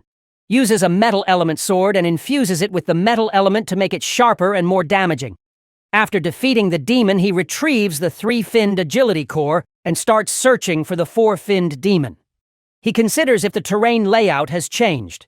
The highest-ranking spectators are placed to have the best view of the tournament. So, the four-finned demon is probably in the most elevated and prominent part of the area. As Dylan watches Ong's movements, he can sense that the kid is clearly searching for the four-finned demon. Aang stabs his sword into the demon. This is the fifth demon he has defeated. He thinks these demons get stronger the deeper he goes, which seems strange. Even though he wants to check the area around him, he has to keep fighting because the demons keep chasing him. It makes sense why no one wants to be a vanguard, as it is like a suicide mission for lower-level warriors. Aang has already beaten 5 two-finned demons for his team, which should have boosted their squad score. He hopes his team is not too surprised by his improvement. He believes the four-finned demon is on the highest hill where the top viewers are. Dylan notices that this kid is really ambitious and wonders if he decided to go after the four-finned demon alone or if the whole squad agreed. Right then, the broadcaster says Ong is heading towards the four-finned demon, which seems strange because it is unclear how he knows exactly where it is. One of Ong's squad members asks if our boy is planning a route for them to defeat the demon. He further mentions that their squad is not strong enough to take down a four-finned demon and asks if Paris is the one who decided this. Of course, the girl says no, admitting she has no idea what Ong is doing. She hopes he will not cause trouble and knows their squad cannot beat a four-finned demon. The broadcaster reports that A has found the four-finned demon and is planning his next move. People think A might be thinking of escaping, letting his squad start the attack first so he can get back safely. But my guy simply breaks off the seal of the gate, leading to the four-finned demon, much to everyone's shock. My guy boldly challenges the demon to get his ass off and fight. Dylan, meanwhile, is going nuts, fascinated that A is not letting his squad fight the demon and wants to take it on alone. My guy wants to win the tournament as a vanguard. The broadcaster highlights how amazing it is that the kid opened the container and is ready to fight the four-finned demon by himself, a move never done before in the tournament. Of course, the crowd cheers loudly for Picadilla. The broadcaster announces that the vanguard is going solo against the four-finned demon. Meanwhile, Ong's squad mates ask Paris if that arrogant dude has lost his mind because it has no chance of winning. The crowd is also going wild, amazed by Ong's bold move. Paris thinks that even with Ong's control abilities, a four-finned demon is still very tough. She knows fighting it alone needs all his strength, which begs the question if Ong is ready for such a fight. The four-finned demon, a blue core water element demon, breaks free and sees Ong standing alone. It immediately attacks with an exploding drill.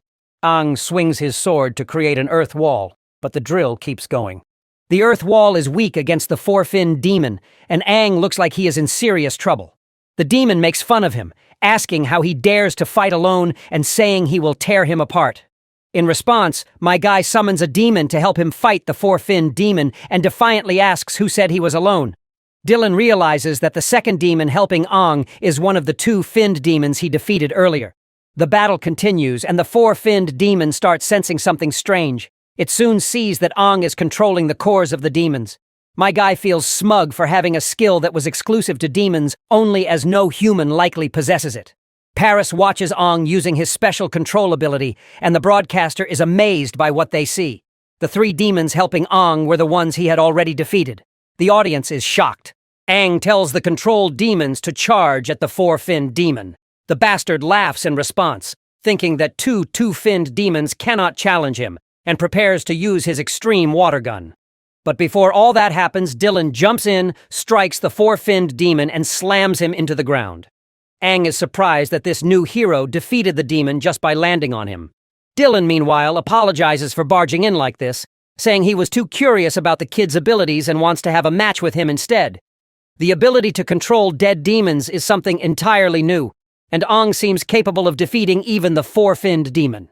So this cheap homelander decides to test Aang's strength personally.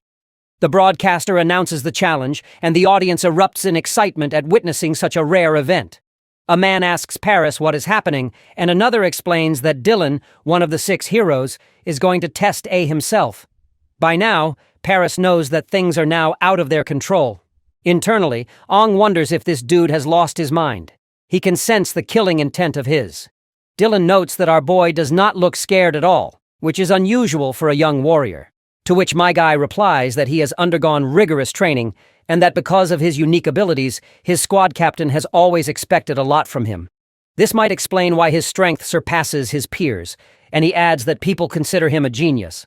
Of course, my guy is spouting whatever came over his tongue, thinking that Dylan probably will not bother fact-checking his claims, but this cheap homelander finds Aang increasingly fascinating and prepares to attack, challenging him to show his full power. The rocks this bastard sends flying are like bullets, fast and deadly. My guy dodges, knowing that if he had not been on high alert, he would not have avoided the attack. Dylan talks about his opponent's agility, saying it explains his ability to dodge so effectively, and states that he now expects even more from him. Unquestions this dude's hostility, wondering why he is being so aggressive. The big shot maneuvers behind our boy and explains that part of his hostility comes from disliking his attitude as well as his name. He attacks again, but Aang dodges. The bastard keeps circling behind him and feels that our boy reeks of a demon. Aang realizes he cannot hide the demonic energy inside him completely, making evading suspicion impossible. Despite using less than half his full strength, Dylan puts immense pressure on Aang, which reminds the boy of his past encounter with an 8-finned demon. Dylan then reveals another reason for his aggression. He despises Aang's name. By now, our boy guesses this hatred is tied to the old king who sacrificed himself for humanity and lost many comrades in the process. Dylan then lets his rage take control. He launches a fierce attack, forcing Aang to transform into his demonic form to fight back. Their clash causes a massive explosion, though the audience is shielded by a protective barrier. The broadcaster reports that A has landed a hit on the new hero despite the insane power gap. Dylan uses healing magic on himself, but even the broadcaster notes how surprising it is that A has managed to injure him, if only briefly. Determined to end the fight, Dylan resolves to kill A and points out the strong demonic scent he carries. The broadcaster announces that Dylan is about to unleash devastating abilities, including high-speed spinning energy gears capable of destroying everything in their path. They hope Dylan will hold back slightly and ask the audience to enjoy his performance. As Dylan charges with so much overwhelming power, Aang realizes he cannot keep hiding his abilities. If he does, this son of a gun will kill him without hesitation. So being much weaker right now, Aang has no choice but to reveal his full strength. Just as the two are about to clash, a protective barrier appears, stopping Dylan's attack. The new hero quickly recognizes the barrier and realizes who is behind this.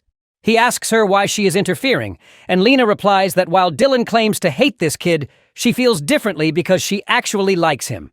The woman is totally decked out in this battle stance, head to toe. Aang also notices the woman and wonders if she used the green core to restore herself to her prime condition. Dylan questions her, reminding her that she's not allowed to wear battle gear and asking if she plans to defy the king's orders. Lena calmly tries to correct the misunderstanding. She's only forbidden from participating in demon-killing activities. No one said anything about wearing battle gear, and she asks if Dylan expected her to walk around unarmed. Aang can tell that the girl is still as sharp and lively as she was in the past. In his previous life, he had always stood in front of her during battles, but now she's the one standing in front of him. The broadcaster announces Lena's arrival, calling it a surprising and unexpected event. Dylan acknowledges her reputation as a great warrior, warning that he won't go easy on her and advising her to choose her words carefully. Lena scrutinizes him for causing such a public commotion on an important day. She then introduces A as the son of her friend, and she thinks that Dylan has tested the boy enough already. Dylan laughs, calling them detestable and activating his ability, Serpent Decree. A wave of dense energy fans out, making it nearly impossible to dodge. He launches the attack at Lena, but my guy steps in with his sword, blocking the first wave. The broadcaster warns that the follow-up attacks are relentless and impossible for the kid to block entirely. Lena then suggests him to fall back as her shield protects them, but Aang refuses and takes the hits head-on to stop Lena from being harmed. Knowing her temperament, he fears the situation could escalate and lead to death. The broadcaster grows excited, calling this battle between heroes an incredible spectacle, even rarer than seeing a seven-finned demon. Dylan grows more serious, launching his demon-piercing full Gatling attack, indicating he's fighting with genuine effort. Before, between the two heroes turns into a full-blown mess, A shifts the dynamics by grabbing everyone's attention. He expresses his gratitude to Dylan, saying he has learned many battle techniques.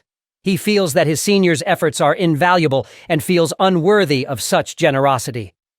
Paris, watching from the sidelines, wonders what in the hell this kid is trying to achieve.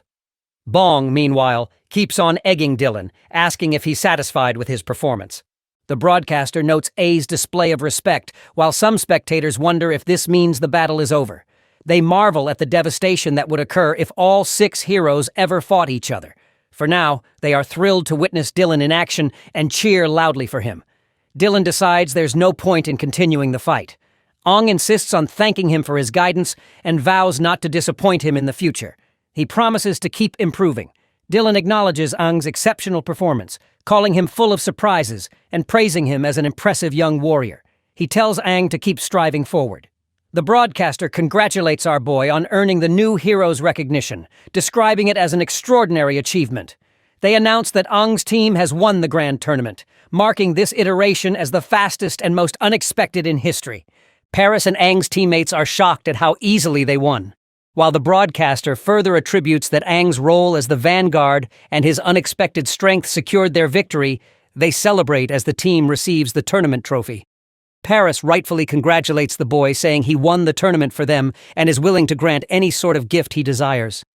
Overwhelmed with joy, she further hugs him tightly within her milkers, saying he can do whatever he wants with her.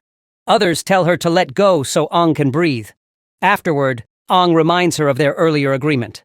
Paris agrees and promises to vouch for him, allowing him to enter the city and meet those responsible for energy crystal distribution.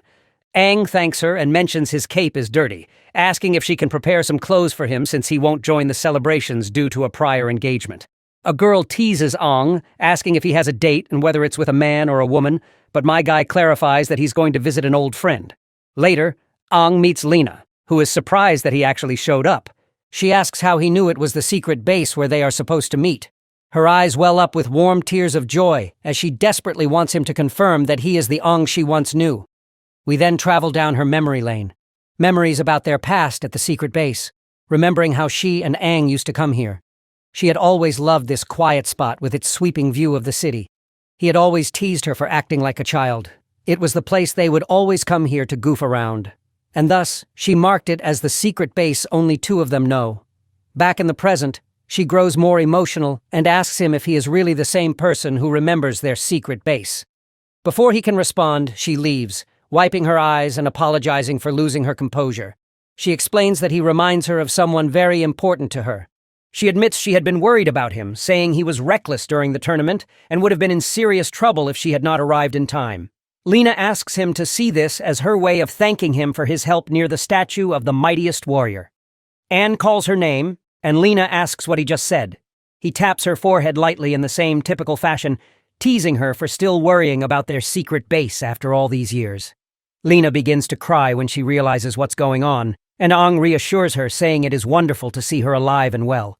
He confirms that he is the same Aang and has returned to their secret base. Lena hugs him tightly, expressing her relief and asking why it took him so long to come back. Aang tells her everything, including his time travel and the existence of an 8-finned demon in the ancient king monument. Lena is stunned after hearing all this, questioning if 7-finned demons were not the highest. Aang admits he does not fully understand it himself, but explains he should have died 50 years ago. Somehow he traveled to the present, and something sinister is inside him. Lena is overjoyed that he is alive and welcomes him back warmly. Aang then asks why people in the city and the present-day population harbor so much hatred toward him. and the old 6 heroes, to which Lena explains that the hostility stems from his actions during the Battle of Dawn. Ong had led a group of warriors to the ancient king monument despite widespread opposition. Many had warned him not to go, fearing the consequences. However, Ong disregarded their concerns, instructing everyone to wait for his return and entered the monument with his team. When news of Ong's death in the monument spread, the morale of the warriors collapsed. The mightiest warrior and their king were gone, leaving humanity in despair. The demons launched a massive counterattack, reclaiming all lost ground. Human casualties skyrocketed with 9 out of 10 warriors perishing. To many, it seemed the tragedy could have been avoided if Ong had listened to the warnings. Over time, new heroes and a new king rose to power, many of whom had opposed Ong's decision. This led to widespread resentment toward him and his supporters, the surviving 6 heroes. Their status as warriors was stripped by the new king, leaving them scorned and powerless. Ong is shocked to learn his decisions caused so much devastation. Lena acknowledges it has been a long time and she has grown used to the resentment. She says the past no longer matters. It is not about who was right or wrong. She often stops by Ong's statue and thinks about the past, and now that he is alive, it feels like a miracle. Ong explains his intentions had been to eliminate the demons permanently and secure a future free of fear. Lena empathizes with his pain, but points out that the consequences of his actions are still hard for many to accept, and as their king, he naturally took the blame. H asks about the surviving heroes. Lena reveals that 3 of the 6 perished in the battles that followed his death. One hero with a yellow core suffered severe injuries, voluntarily gave up his status, and went into hiding. The blue core phantom opposed the new king, leading to his brutal punishment. His hands and feet were broken, and he was thrown into a dungeon to die. Lena herself is considering leaving the city, as the memories are too painful. Ong is enraged by the treatment of the heroes, and asks why Lena has not rallied others to oppose the new king. Lena explains that the new king is extraordinarily powerful, the only known 3-core sphined warrior. She doubts even A at his peak could defeat him. The new 6 heroes, each with dual-core 7 fin abilities, have surpassed their predecessors. But our boy just cannot let Desha rot in the dungeon. They must find a way to save him. He wonders how a 3-core warrior is even possible. Lena says there might be a way, and asks if he knows that demons have the ability to control elemental powers. Ong thinks about the elemental powers, and Lena explains that demons are not just classified by their 6 core colors, but have also evolved into 5 elemental types: metal, wood, water, fire, and earth. This evolution makes demons much harder to defeat. Ong realizes the earth element is the only one which he currently lacks. Lena further reveals how the elemental powers can fuse with the warriors and give them immense strength. Ong compares that with his own elemental control. Since he isn't exactly sure what it is, he wants her to elaborate. The woman then narrates the gap between 4-finned and 5-finned warriors is huge. The strongest of the 5-finned warriors also look for fusion cores. Lena names one such place where warriors look for fusion cores as Dracula's Boneyard castle, and Ong remembers leading a fierce battle there with more than 1 million warriors. The aftermath of that battle gave the place its name. Lena adds that beneath the Boneyard castle lie the cores of countless warriors and demons. Later, a new breed of demon is found. Even the weakest demons are 5-finned. These demons have fusion cores in their chests, crystals that allow warriors to fuse with elemental powers. Not everyone can use them, though. Only warriors at the 5-finned level with great physical resistance can fuse successfully. Ong looks surprised and asks if she can use all 5 elements with one fusion core. Lena replies that fusion only allows control over one element because the 5 elements are too distinct from each other to work together. She says that no one, not even the new king or the 6 heroes, has ever combined more than one element. Ong is amazed by how strong the warriors are with their elemental cores. Back then, Dylan probably was not showing his true power in the fight because he had to keep up appearances and didn't want to break apart the barrier. If that dude had been using his full strength, A would never have survived. She also adds that the new king and the 6 heroes are much stronger than the warriors from Aang's time. They have dual cores and fully represent the elemental powers, making it impossible to rescue Desha from the dungeon. Ong thinks about the 4 elements he already has from the 8-finned demon, but realizes he is still much weaker than these heroes. He decides he should not rely only on the demon's powers and promises to get stronger. To do that, he feels he needs to visit Dracula's Boneyard castle. Lena tells Ong that he is not yet a 5-finned warrior. Ong responds that even though there is a big difference between the 4-finned and 5-finned levels, he aims to overcome it in his lifetime. Later, Ong meets Paris at the market and tells her about his new plan. He says he will leave only after getting the energy crystal. Seeing how determined he is, Paris agrees to help him and go with him, hoping it will finally fix the energy crystal issue in Yahello town. As they walk, A sees Ji Yaotong and his fellows walking right in front of him. The captain is busy telling the team about their plan to visit the Warrior War Department for help. Meanwhile, Paris questions the kid why he has stopped. And as soon as my guy greets his fellows, they all quickly latch on him to hug him, feeling emotional to see him alive and stronger. Zhang consents that A has grown a lot, while Lan notes that he is also taller now. Now that they mention it, A realizes that this might be because of the Demon Corps. Lan mentions that they had followed the commander from Bryan City just to watch the tournament. Thankfully, Lu manages to get some information about his whereabouts, but turns out the information proved to be incorrect. So they had to go back to Dawn City, where Gi Yao Tang manages to strike up a deal and acquire some energy crystals. The next thing they wanted to do was to find him, not expecting him to already be in Dawn City. Aang is happy that the energy crystal problem is solved and offers to represent them from then on. Paris watches the group for a while longer before leaving them to reunite.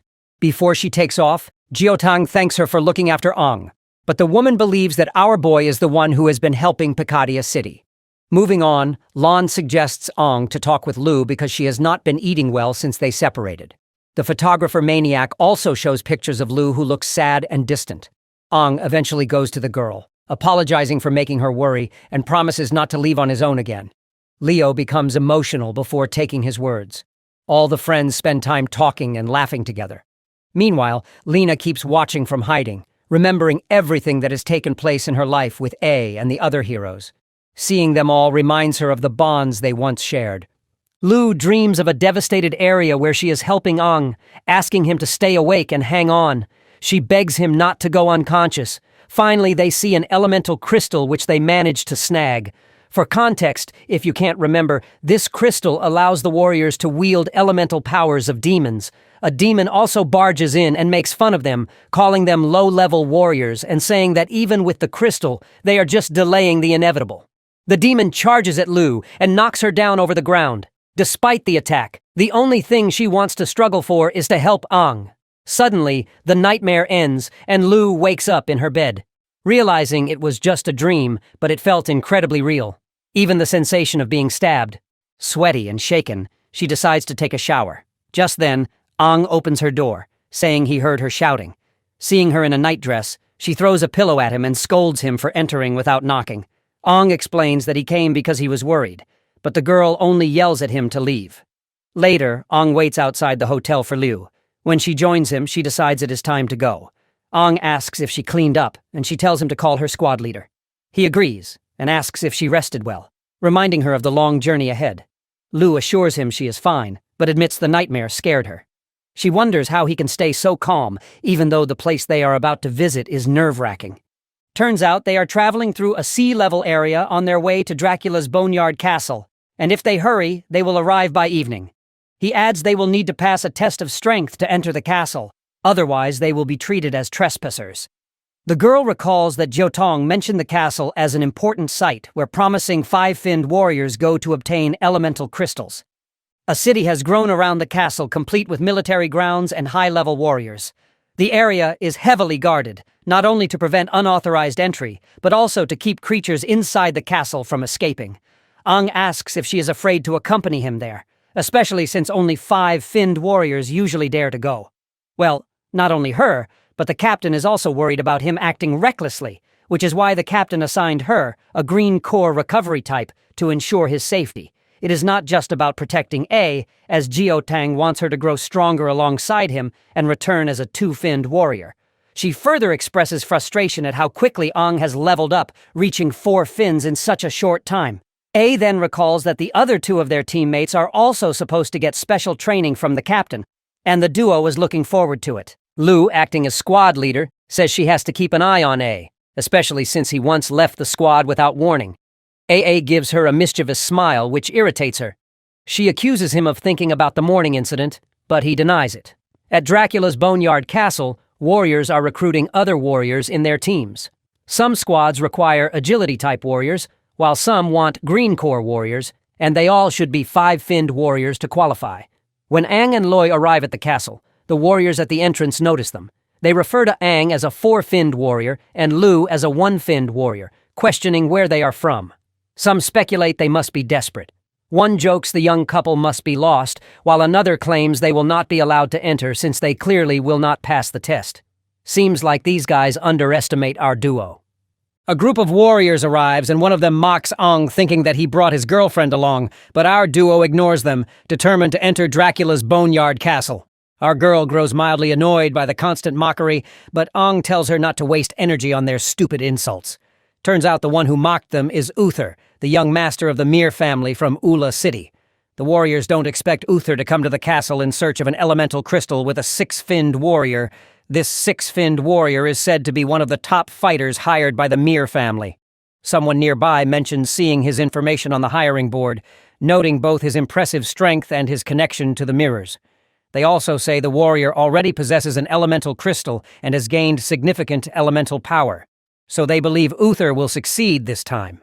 Uther introduces himself as the young master of the Mir family from Ola, an A-level city. He boasts that everyone knows his family, the largest warrior guild in the city. He further suggests to Lu she doesn't belong there since she is a green core, and offers her a chance to be his personal healer, promising generosity in return. Of course, our duo ignores him, making the bastard annoyed that they are not flocking over him just because he hails from a big family. He assumes they don't know about the mirrors. Bro is really full of himself, and Loi snaps because she had it enough, demanding to know who gave Uther permission to speak to her that way. Uther continues bragging and insulting her, which only makes the girl angrier. The bastard then throws his side chick away, ready to take our girl down. Even though Loi isn't strong enough to face him, she refuses to back down. Furious at his arrogance, she prepares to fight. Uther charges at her, saying he'll teach her a lesson. But before he can strike, A steps in to stop him. Uther tells him to move aside and threatens to deal with him as well if he doesn't move.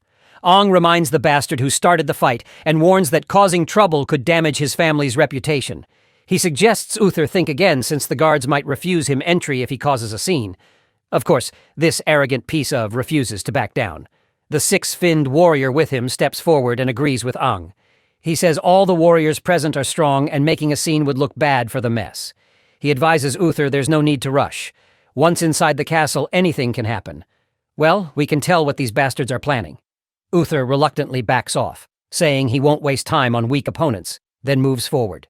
The 6-finned warrior follows, using his earth elemental power to throw small stones at Ang, which my guy catches easily in midair. Sensing something unusual, the girl asks if something is wrong. Ang replies, "It's just a minor annoyance, like dealing with mosquitoes," and suggests they continue with the test. The 6-finned warrior is surprised at how easily this kid blocked his hidden attack. Even though it was fast, it should have hurt Ang's hands. The warrior tells Uther they should reconsider their top contenders for the elemental crystal. As Ang looks far stronger than a typical 4-finned warrior, he admits he can't fully gauge the kid's strength. They should avoid direct confirmation and find a way to eliminate both Ang and Lu first. During the synchronization rate test, Ang scores 54% and Lu scores 42%. Lu asks if they pass since there is no minimum requirement. Ang remembers Lu's rate had been 39% before, and now she has not only become a 1-finned warrior, but also improved to 42%, a notable increase. The woman conducting the test observes that one of them is a 4-finned warrior and the other a 1-finned warrior, then asks why they want to enter the Boneyard Castle for an elemental crystal when the demons inside are at least 3-finned in strength. Unconfirms their decision, explaining that Lu is their squad's medic and he is a highly agile warrior so they can defend themselves. Of course, Lu frowns at being called just a medic. The woman explains that no warrior below 5-finned has ever dared to enter the castle, making them the lowest level entrants on record. She reminds them that the elemental crystal can only be found on a special demon, and usually only one appears at a time. Once it is hunted, another takes a while to appear. She also warns they will face not only demons, but also stronger warriors, and their lives will be at risk. She asks if they still want to proceed. Ang agrees, saying their goal is more than just survival, and thanks her for the warning. She lets them enter. Lo remembers rumors that 9 out of 10 who entered the castle never came out. She admits she is scared, but feels a surprising calm and confidence with her beside her. And with that, they step into Dracula's Boneyard castle. They enter Dracula's Boneyard castle and hide from the demons. Elle sees the place is full of demons. Ang explains that it used to be a big city like Dawn City, but after the demon invasion, it was abandoned and became a battlefield. The main castle and surrounding area are now taken over by demons, and no one lives there anymore. People just call it the castle to forget its past. By now, Lu is fascinated by how he knows a lot. But A downplays his knowledge, saying he just heard stories in childhood. He stands up and decides to start looking for the special demon and its elemental crystal. While doing this, they must avoid battles at all cost. Suddenly, Lu sees an explosion and thinks some warriors are fighting hard. She asks him if they should help, but Ang says no. It is better to stay out of it while they are in the castle. Since she grew up in Helios, she does not likely know the dangers outside. He warns her that the warriors they saw at the entrance are greedy and tricky, so she should keep her kindness to herself. Suddenly, Ang sees a demon rushing toward Lu, but he quickly pulls her to safety like a Chad he is. The demon is surprised that Ang reacted to his attacks. After all, his water attacks are silent and odorless, which should not be possible to detect. Ang realizes it is a 5-finned demon using silent water and agility to sneak up on them. Lu thinks that if our boy had not acted fast, she would have been hurt. He then decides to deal with this bastard, saying they should not attract other demons or warriors and should end the fight fast. Lu agrees, not wanting more mistakes or to be a burden to him. The demon questions if they really think they can defeat him, noting they are a 4-finned and 1-finned warrior, and wonders how they underestimated him. Then he disappears and jumps down, launching a rain of spikes at them. Ang sees it as an area attack and tells Lu to get closer. He creates a protective barrier that stops the spikes, as he can act cocky once again. He notices a mix of wood and metal surrounding our duo. This makes him wonder if it is elemental power. He is confused about how this kid can control more than 2 elements, since human warriors can only have elemental power if they are 5-finned or higher. Ang attacks the demon, and the demon warns he will pierce Ang. The demon uses spikes from the ground to attack. Ang uses his water element to get close, and asks if the demon was surprised. The demon smirks, saying it was just a joke, and that even though A used water, he is still no match for the demon's agility and water combo. But my guy doesn't share the same thoughts. He quickly signals Lu, who is behind the demon. She kicks the demon, and Ang drives his sword into it. Together, they defeat the demon. Ang is feeling proud of their teamwork, which earned them the water core. Lu takes the core, and as a 1-finned warrior, claims the 4-finned blue core. Ang pulls his sword out of the demon's chest and praises Lu for her quick moves. She goes on with her normal catchphrase about how her family is all about martial arts and that her moves were just basic techniques. Ang puts the sword on his shoulder and tells her they need to move fast because their fight probably attracted more demons and warriors nearby. As Ang starts walking, Loy notices a small cut on his cheek. She points it out and suggests they find a safe place so she can heal it. Ang closes his eyes, touches his cheek, and smiles. He says it's nothing serious, just a little accident, so she shouldn't worry about it.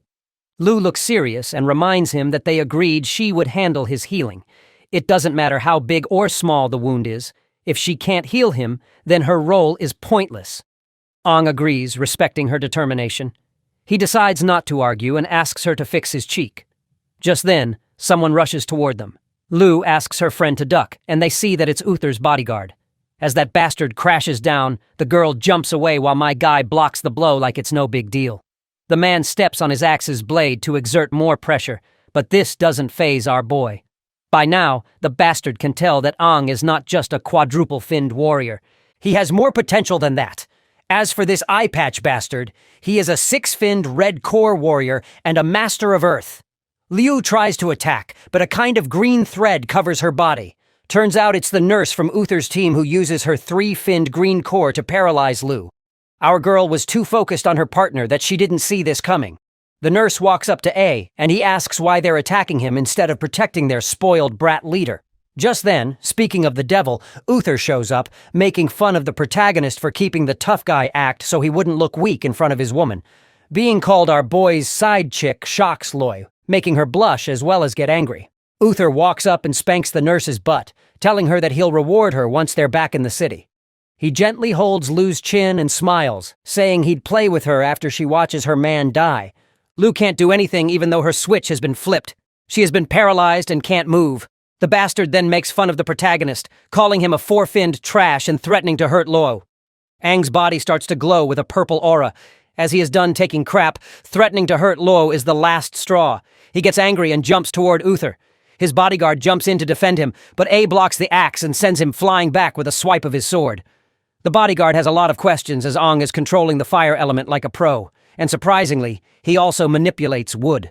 Sharp branches come out of the smoke, aiming straight for him. He tilts his neck to dodge, but still ends up getting a small wound on his neck. He is impressed by Aang's ability to handle two elements, and demands to know how he could control them. The bodyguard gets ready to use his ultimate attack to make A spill his secrets. But from the shadows, a five-finned blue core demon grabs the bodyguard's axe handle and roars fiercely. The bodyguard sees the threat and turns, confused by the sudden appearance. The bodyguard holds his big axe with one hand as the demon slowly comes closer. He is sweating and confused about why he didn't feel the demon nearby. He quickly lets go of the axe and steps back a few meters, putting his hand on the ground. As he stops moving, he realizes that the demon is a 5F demon. The demon keeps holding the axe quietly, then turns on its blue core. Using water, it rushes at him really fast, leaving the axe floating in the air. The bodyguard stands stunned, watching the demon speed toward him. He realizes the demon can control water and gets ready. In a second, the demon appears in front of him, slashing with sharp claws. The warrior reacts quickly, stepping back and blocking the demon's attacks. He turns his head and sees Aang watching him. He insists our boy put away their differences for the meantime and help him defeat the demon. Aang just smiles, asking why he doesn't realize that the demon is attacking only him. That's when the bastard realizes that Aang is actually the one controlling it. The demon rises and shoots sharp icicles using its water powers. He crouches and turns on his stone element. Rocks and stone branches come up from the ground, making a wall to block the icicles. The demon's attacks go past the rocky wall. Aang watches, impressed by the bodyguard's defense. He says the warrior is skilled and that it's obvious why a powerful family would hire him. The bastard then summons his axe with the rocks falling off and making it lighter. The axe starts glowing and spins in the sky. He throws it at the demon, but the demon dodges easily. He runs toward the demon, but a branch shoots up from the ground and wraps around his leg. Confused, he looks down to see a wood element branch controlled by our boy around his foot.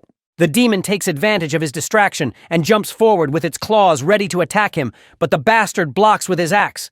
The hit's strong enough to crack the ground. Blood starts to drip from his mouth. Dealing with five-finned demons wasn't actually a problem. He's in big trouble because A is there to set up the surprise attack. Meanwhile, Uther pushes the nurse to go fight the demon. She hesitates, saying she's just a healer and needs to watch Lu. As they argue, Lu turns on her green core, seeing she can move her hand. Uther, meanwhile, forces the nurse to go ahead, saying the mission is failing and they won't get paid. The nurse tries to convince her senior, but Lu appears out of nowhere and stabs her with a knife. The nurse tries to move but realizes she's paralyzed. She asks the girl how she broke free. Lu, as a green core healer, says she knows the healing and recovery system well. The nurse closes her eyes, realizing Lu is really good at recovery and collapses. Lu pulls the knife out, telling Uther that her survival depends on her as she didn't sever any vital spot. Of course, this good-for-nothing rich kid is furious. He demands to know why she dared attack them by surprise, mocking her as a one-finned warrior. Lu walks over and sees that Uther is breathing badly and doesn't look experienced. She tells him he lacks combat experience and is just a five-core warrior forced by his family's status. She looks like she's out for blood as she says people like him ruin the reputation of warriors.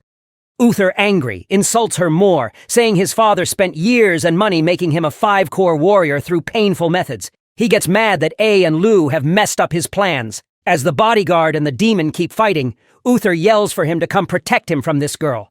Aang turns on the wood element, sending branches to attack the bodyguard. He dodges, getting small cuts on his face, bleeding.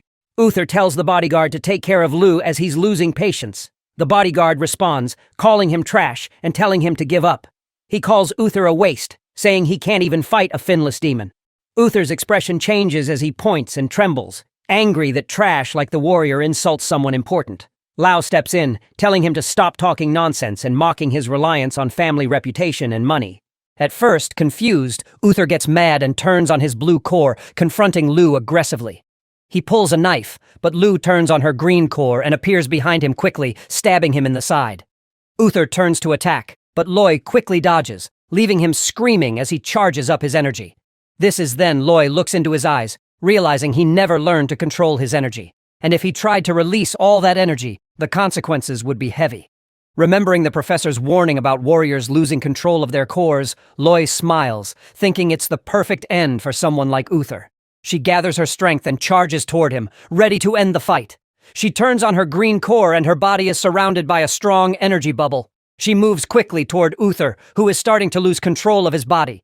He looks angrily at Lu, and then smiles, saying she shouldn't have come here to start a fight. Suddenly reaches Uther. He swings his knife, but she dodges just in time. Frustrated, he transfers energy from his blue core to his dagger, making it glow. He starts staring at her with a fierce look and begins attacking her with a series of hits. The girl blocks his attacks with her knife and steps back. Uther mocks her, saying that as a green core warrior, she can't compete with his speed as a blue core agility type. Even though Loy has a green core, she easily dodges Uther's attacks. She gets a small cut on her cheek, but quickly finds an opening. She uses her green core's energy around her knife, moves closer to him and hits him in the chest, sending him flying back. She attacks Uther again, pushing his body aside with precise moves. Uther is surrounded by his blue core's energy and tells her not to underestimate him because he's Master Uther from the Mir family. Anyone who makes fun of his family deserves to die. He stands up with his knife in one hand and stretches the other to the sky, screaming. His body starts to glow with unstable blue energy, and he looks furious. Liu watches as Uther loses control, and his energy turns into lightning bolts that hit everything around him. One bolt strikes near where Ong the bodyguard and the demon are standing.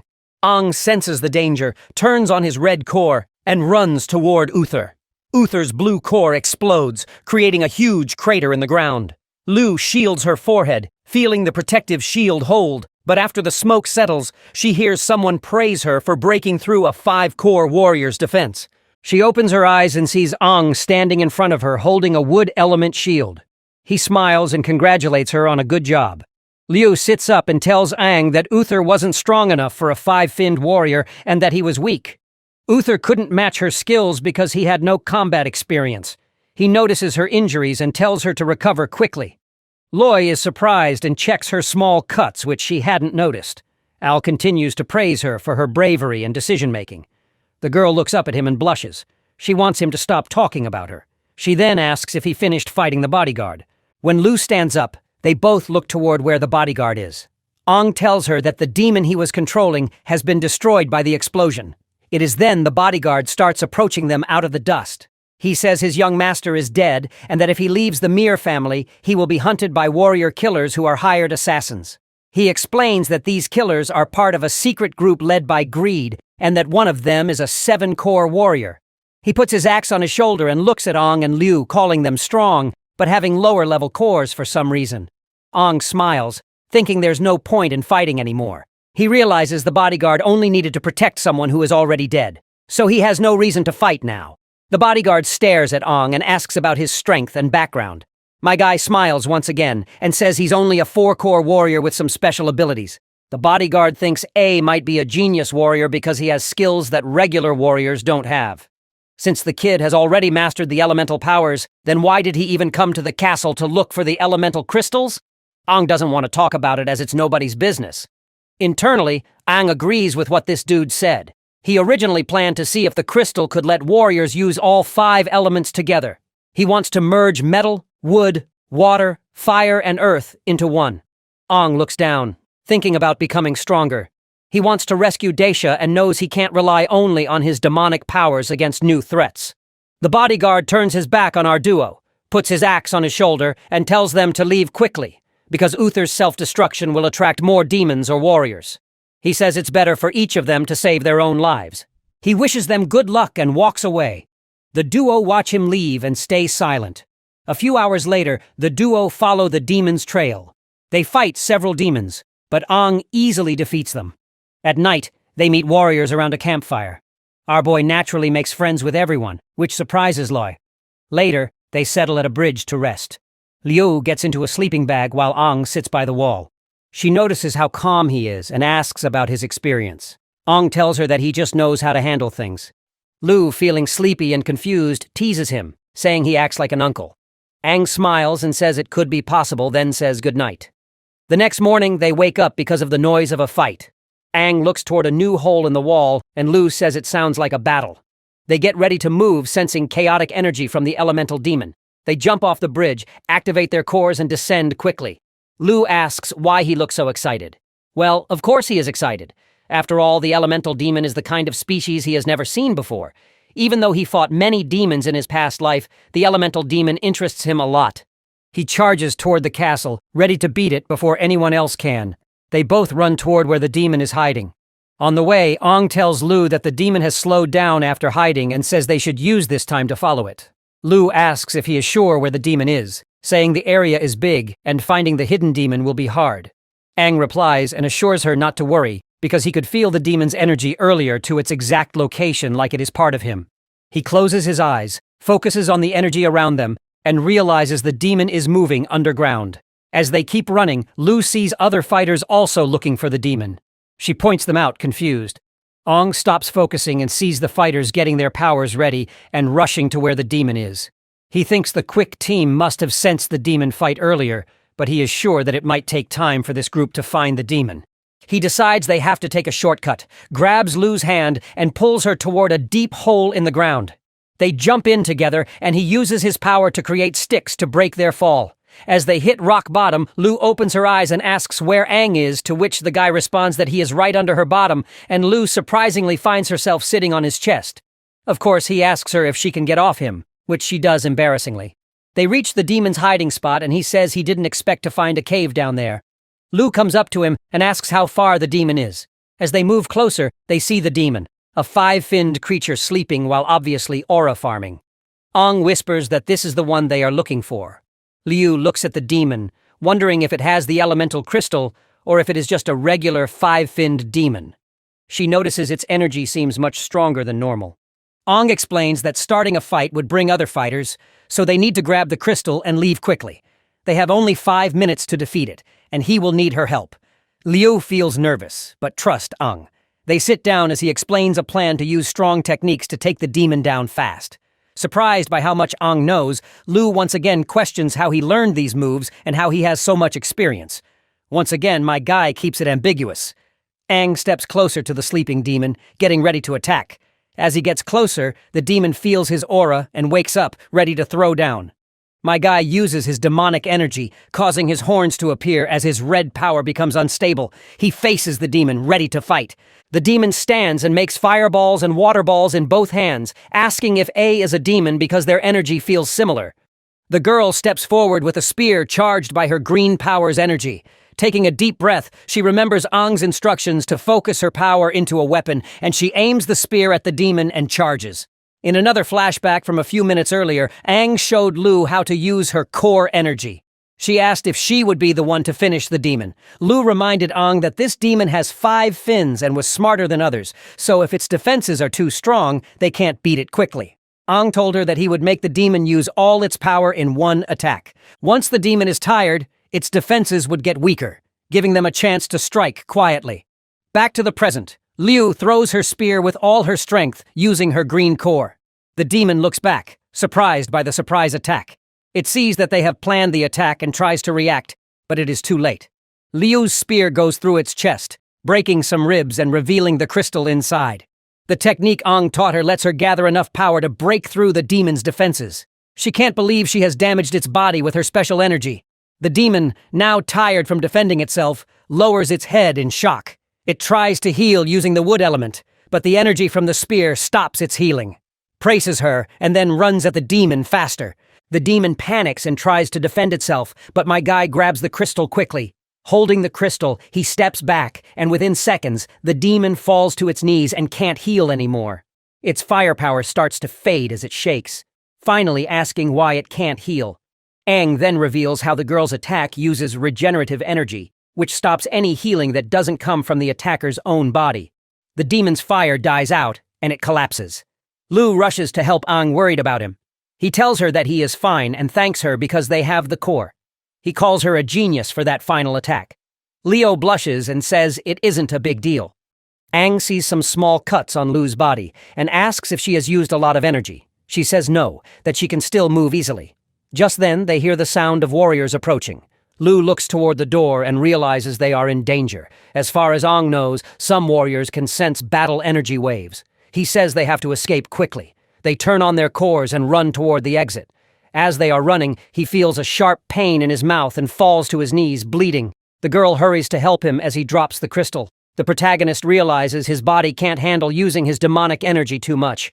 With his last bit of strength, he grabs the crystal and tells Lu to leave with it. He knows the warriors are almost here, so he tells her to leave first. The stubborn girl doesn't listen to him and manages to drag him out of the place. As expected, they soon find themselves surrounded by these bastards who popped out of nowhere. Loyo is utterly devastated when she realizes that these people are six-finned warriors. When the bastards notice the crystal in her hand, they all get excited.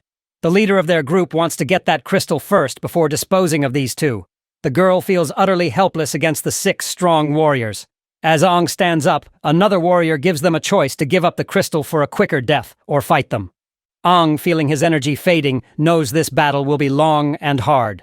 The warriors rush to attack Aang, who takes a defensive position. It is then Liu remembers that bad dream she had before coming here, and this gives her a really bad feeling. All the warriors run toward Aang. The Red Core warrior smiles and tells them to kill both Aang and Lu and take the crystal. One of the triplets takes out his dagger and apologizes to A in advance. He tells Aang that their team already has someone ready to buy the crystal. Even if they don't use it themselves, selling it will make a lot of money, and sharing the money means better gear for the three of them. Hung looks down, shaking. He has about only a minute to take out the warriors. If he uses his demonic power again, his body will only last another minute. He feels very angry, because why is his body failing him now, holds the crystal close to her chest. Looking worried, seeing her scared, Aang decides he needs to keep her and the crystal safe. He puts his sword on his shoulder and faces the warriors, who are getting closer with their weapons ready, trying to grab the crystal. Blood drips from Aang's mouth as he slowly turns to face them, and in seconds, he turns into a demon. One of the triplets is shocked by Aang's change. The Red Core warriors are shocked and confused if this kid is turning into a demon. As the warriors get closer, Aang grips his sword and hits the ground with his other hand, releasing the fire element. Immediately, Aang disappears, and the warriors try to use their abilities to find him. Suddenly, Aang appears behind them, ready to strike. He has 58 seconds left in counting. Before one of the triplets could attack, Aang uses his speed to stab him in the chest, causing a lot of pain. Aang looks into Triplet 3's eyes, smiling badly, and starts an attack. Now there are 55 seconds left. Seeing their brother dead, the remaining triplets, well now twins, are shocked and confused. The Red Core warrior and others stop moving toward Aang. Meanwhile, the new twins charge forward, wanting to avenge their brother. Aang has only 54 seconds left, and before they could do anything, Aang pulls his sword and cuts them into pieces. He goes ahead to use the golden earth elements to shoot gold branches from the ground, breaking parts of the triplets and piercing their bodies. The three warriors move back a few meters, watching the protagonist in amazement at his speed and skills. With the triplets stuck on the gold branches, Aang looks at the remaining warriors and walks slowly toward them. The Red Core warrior asks the others to work together, use all their power, and fight A till the end. He can't believe they can't defeat a single demon. The green-haired and blue-haired warriors agree without hesitation. Suddenly, Aang feels something wrong and starts spitting blood. He feels like his insides are about to burst. Definitely bad news for the protagonist. The warriors watch, confused. Lu realizes that her teammate's body can't hold on anymore. The Red Core warrior smiles, remembering seeing a badly injured even before they arrived, and planning to take advantage of that. Taking the crystal from Liu is easy for him, but dealing with A is important. The three warriors move quickly towards Aang. The Red Core dude commands for them to go in for the kill. Aang, seeing they want to attack him together, smiles and teases them to try him. He grabs his sword with both hands and slams it into the ground, creating a shield of red energy around him. The warriors get confused and move towards A, attacking the shield directly and using all their abilities to break it. They attack for several minutes, but nothing happens. The blue-haired warrior keeps hitting the shield, while the Red Core warrior realizes the shield is shrinking. He figures out it's a trap, and orders them to stop attacking, but A smiles and says it's too late to escape. Turns out all the damage to the shield will come back to them. He uses his rebound ability, and as the timer hits 0, the shield explodes, sending a strong wave that kills the warriors instantly to stop the remaining energy from reaching Lu. Ang focuses all his energy into the sky in a burst, but it becomes visible from far away. A nearby warrior sees it and tells the others it's related to the elemental crystal, and all the warriors run toward the explosion. Seconds later, the energy fades, leaving a big crater in the ground. Aang kneels with his sword stuck in the ground. The explosion wave was so powerful it even burned the warriors attacking him. Lu rushes to him, asking if he's okay. With his last strength, Aang looks at her with one eye closed and the other open, smiling despite the blood from his mouth. He closes his eyes, feeling calm, seeing she's safe. Him controlling the explosion's size was a good move after all. He lets go of the sword and falls to the ground, but just before he hits the ground, Loi moves quickly and catches him with both hands, holding his neck. With his last strength, he tells Lu to leave first, because the leftover energy from the explosion will attract more warriors and demons. Lu asks if he would leave his team if he were her. She grabs the crystal and decides to carry him on her back. She places a shoulder on top of hers, and as they walk out of the crater, she says she'll handle the rest because she can't let him fight alone all the time. This is the same scene she saw in her dream. Aang and Lu run into a nearby building to escape the chasing demons and warriors. When Lu opens the door, she feels a strong, evil presence inside. Luckily, the demons there are already dead. After making sure the room is clear, Lu puts him back on her shoulder and they start running down the hallway. Carrying A is tiring, but Lu encourages him to hold on a little longer. Even though she is really tired, Lu keeps going. She tells Aang to stay awake because they are almost safe. But after a few moments, A goes unconscious and Lu panics and calls his name, reminding him that they can't rest now. She holds on tightly, begging him to wake up. They have been through so much together, making this moment even harder. Slowly, Aang begins to wake up. He opens his hand and drops the elemental crystal to the ground. The crystal rolls away and Lu quickly picks it up. As she stands up, everything around her looks very familiar. Lu can't remember when these visions started, but her dreams have prepared her for this moment. She starts to sweat and turns her head only to see two powerful demons above them, just like she saw in her dreams. One is a green core wood-type demon sitting on a sharp branch staring at her. The other is a blue core water demon flying above. Holding the crystal tightly, Lu knows they are in big trouble. She activates her green core and uses her last bit of strength to try to escape. She knows she can't fight both demons alone since she is just a single thin green core warrior. The green core demon quickly moves above her and turns its hand into a sharp sword made of wood. It pierces Lu's chest, causing her intense pain. She screams as the demon pushes her to the ground, making her drop Aang and the crystal. Both fall, and the two demons start to approach them. Lu is bleeding from a wound in her chest. She tries to heal herself with her green core power, but it is too severe. The water demon moves toward Aang, forcing him to face up. It tells the other demon that A is still alive, which surprises them both. The demon notices the strange demon scent coming from Aang and decides to cut off his head to figure out what's going on. As Lu struggles to stay awake, she reaches out to protect him, telling the demons not to hurt him. Even though she is weak, Loi refuses to give up. The water demon kicks her hard in the chest, sending her flying back. She watches as the demon prepares to decapitate Aang. Feeling guilty and exhausted, Loi realizes she can't save him. Just then, a portal opens and the black-finned queen steps out. She is one of the 6 royal finns and can control space and time. She stops time with a wave and walks toward A to check on him. At first, she thinks about helping him, but remembers that the Crimson King Finn has told her not to assist Aang directly. The queen looks closely at the kid and sees that the Crimson King Finn is still inside of him. She realizes that A has been holding on because of his incredible willpower. She wants to see if the Crimson-Finned King is still there, but he doesn't respond. Then she sees Lu's body floating nearby and recognizes her immediately. The queen approaches Lu and sees something special in her. She realizes that as a human, Lu can't use all her powers, so she decides to help her become stronger. She says that since the Crimson King asked her not to assist the protagonist directly, she might as well do it indirectly. She gently places her hand under Loi's chin and looks into her eyes. Then she kisses her, transferring her own power to her. Lu's green core turns black, and she gains the ability to control space and time just like the queen. The queen is amazed that Lu can handle so much of her power. She believes it is because this girl really wants to become stronger. Before leaving, the queen tells Lu that becoming stronger is up to her. She jumps back into the portal, and time starts flowing again. Lu is thrown back to the ground, now transformed into a four-finned warrior with new powers. As the wood demon tries to attack Ang, a mysterious hand grabs the dagger and saves him. The demons are confused, realizing the hand comes from a portal. The water demon is shocked to see Lu still alive.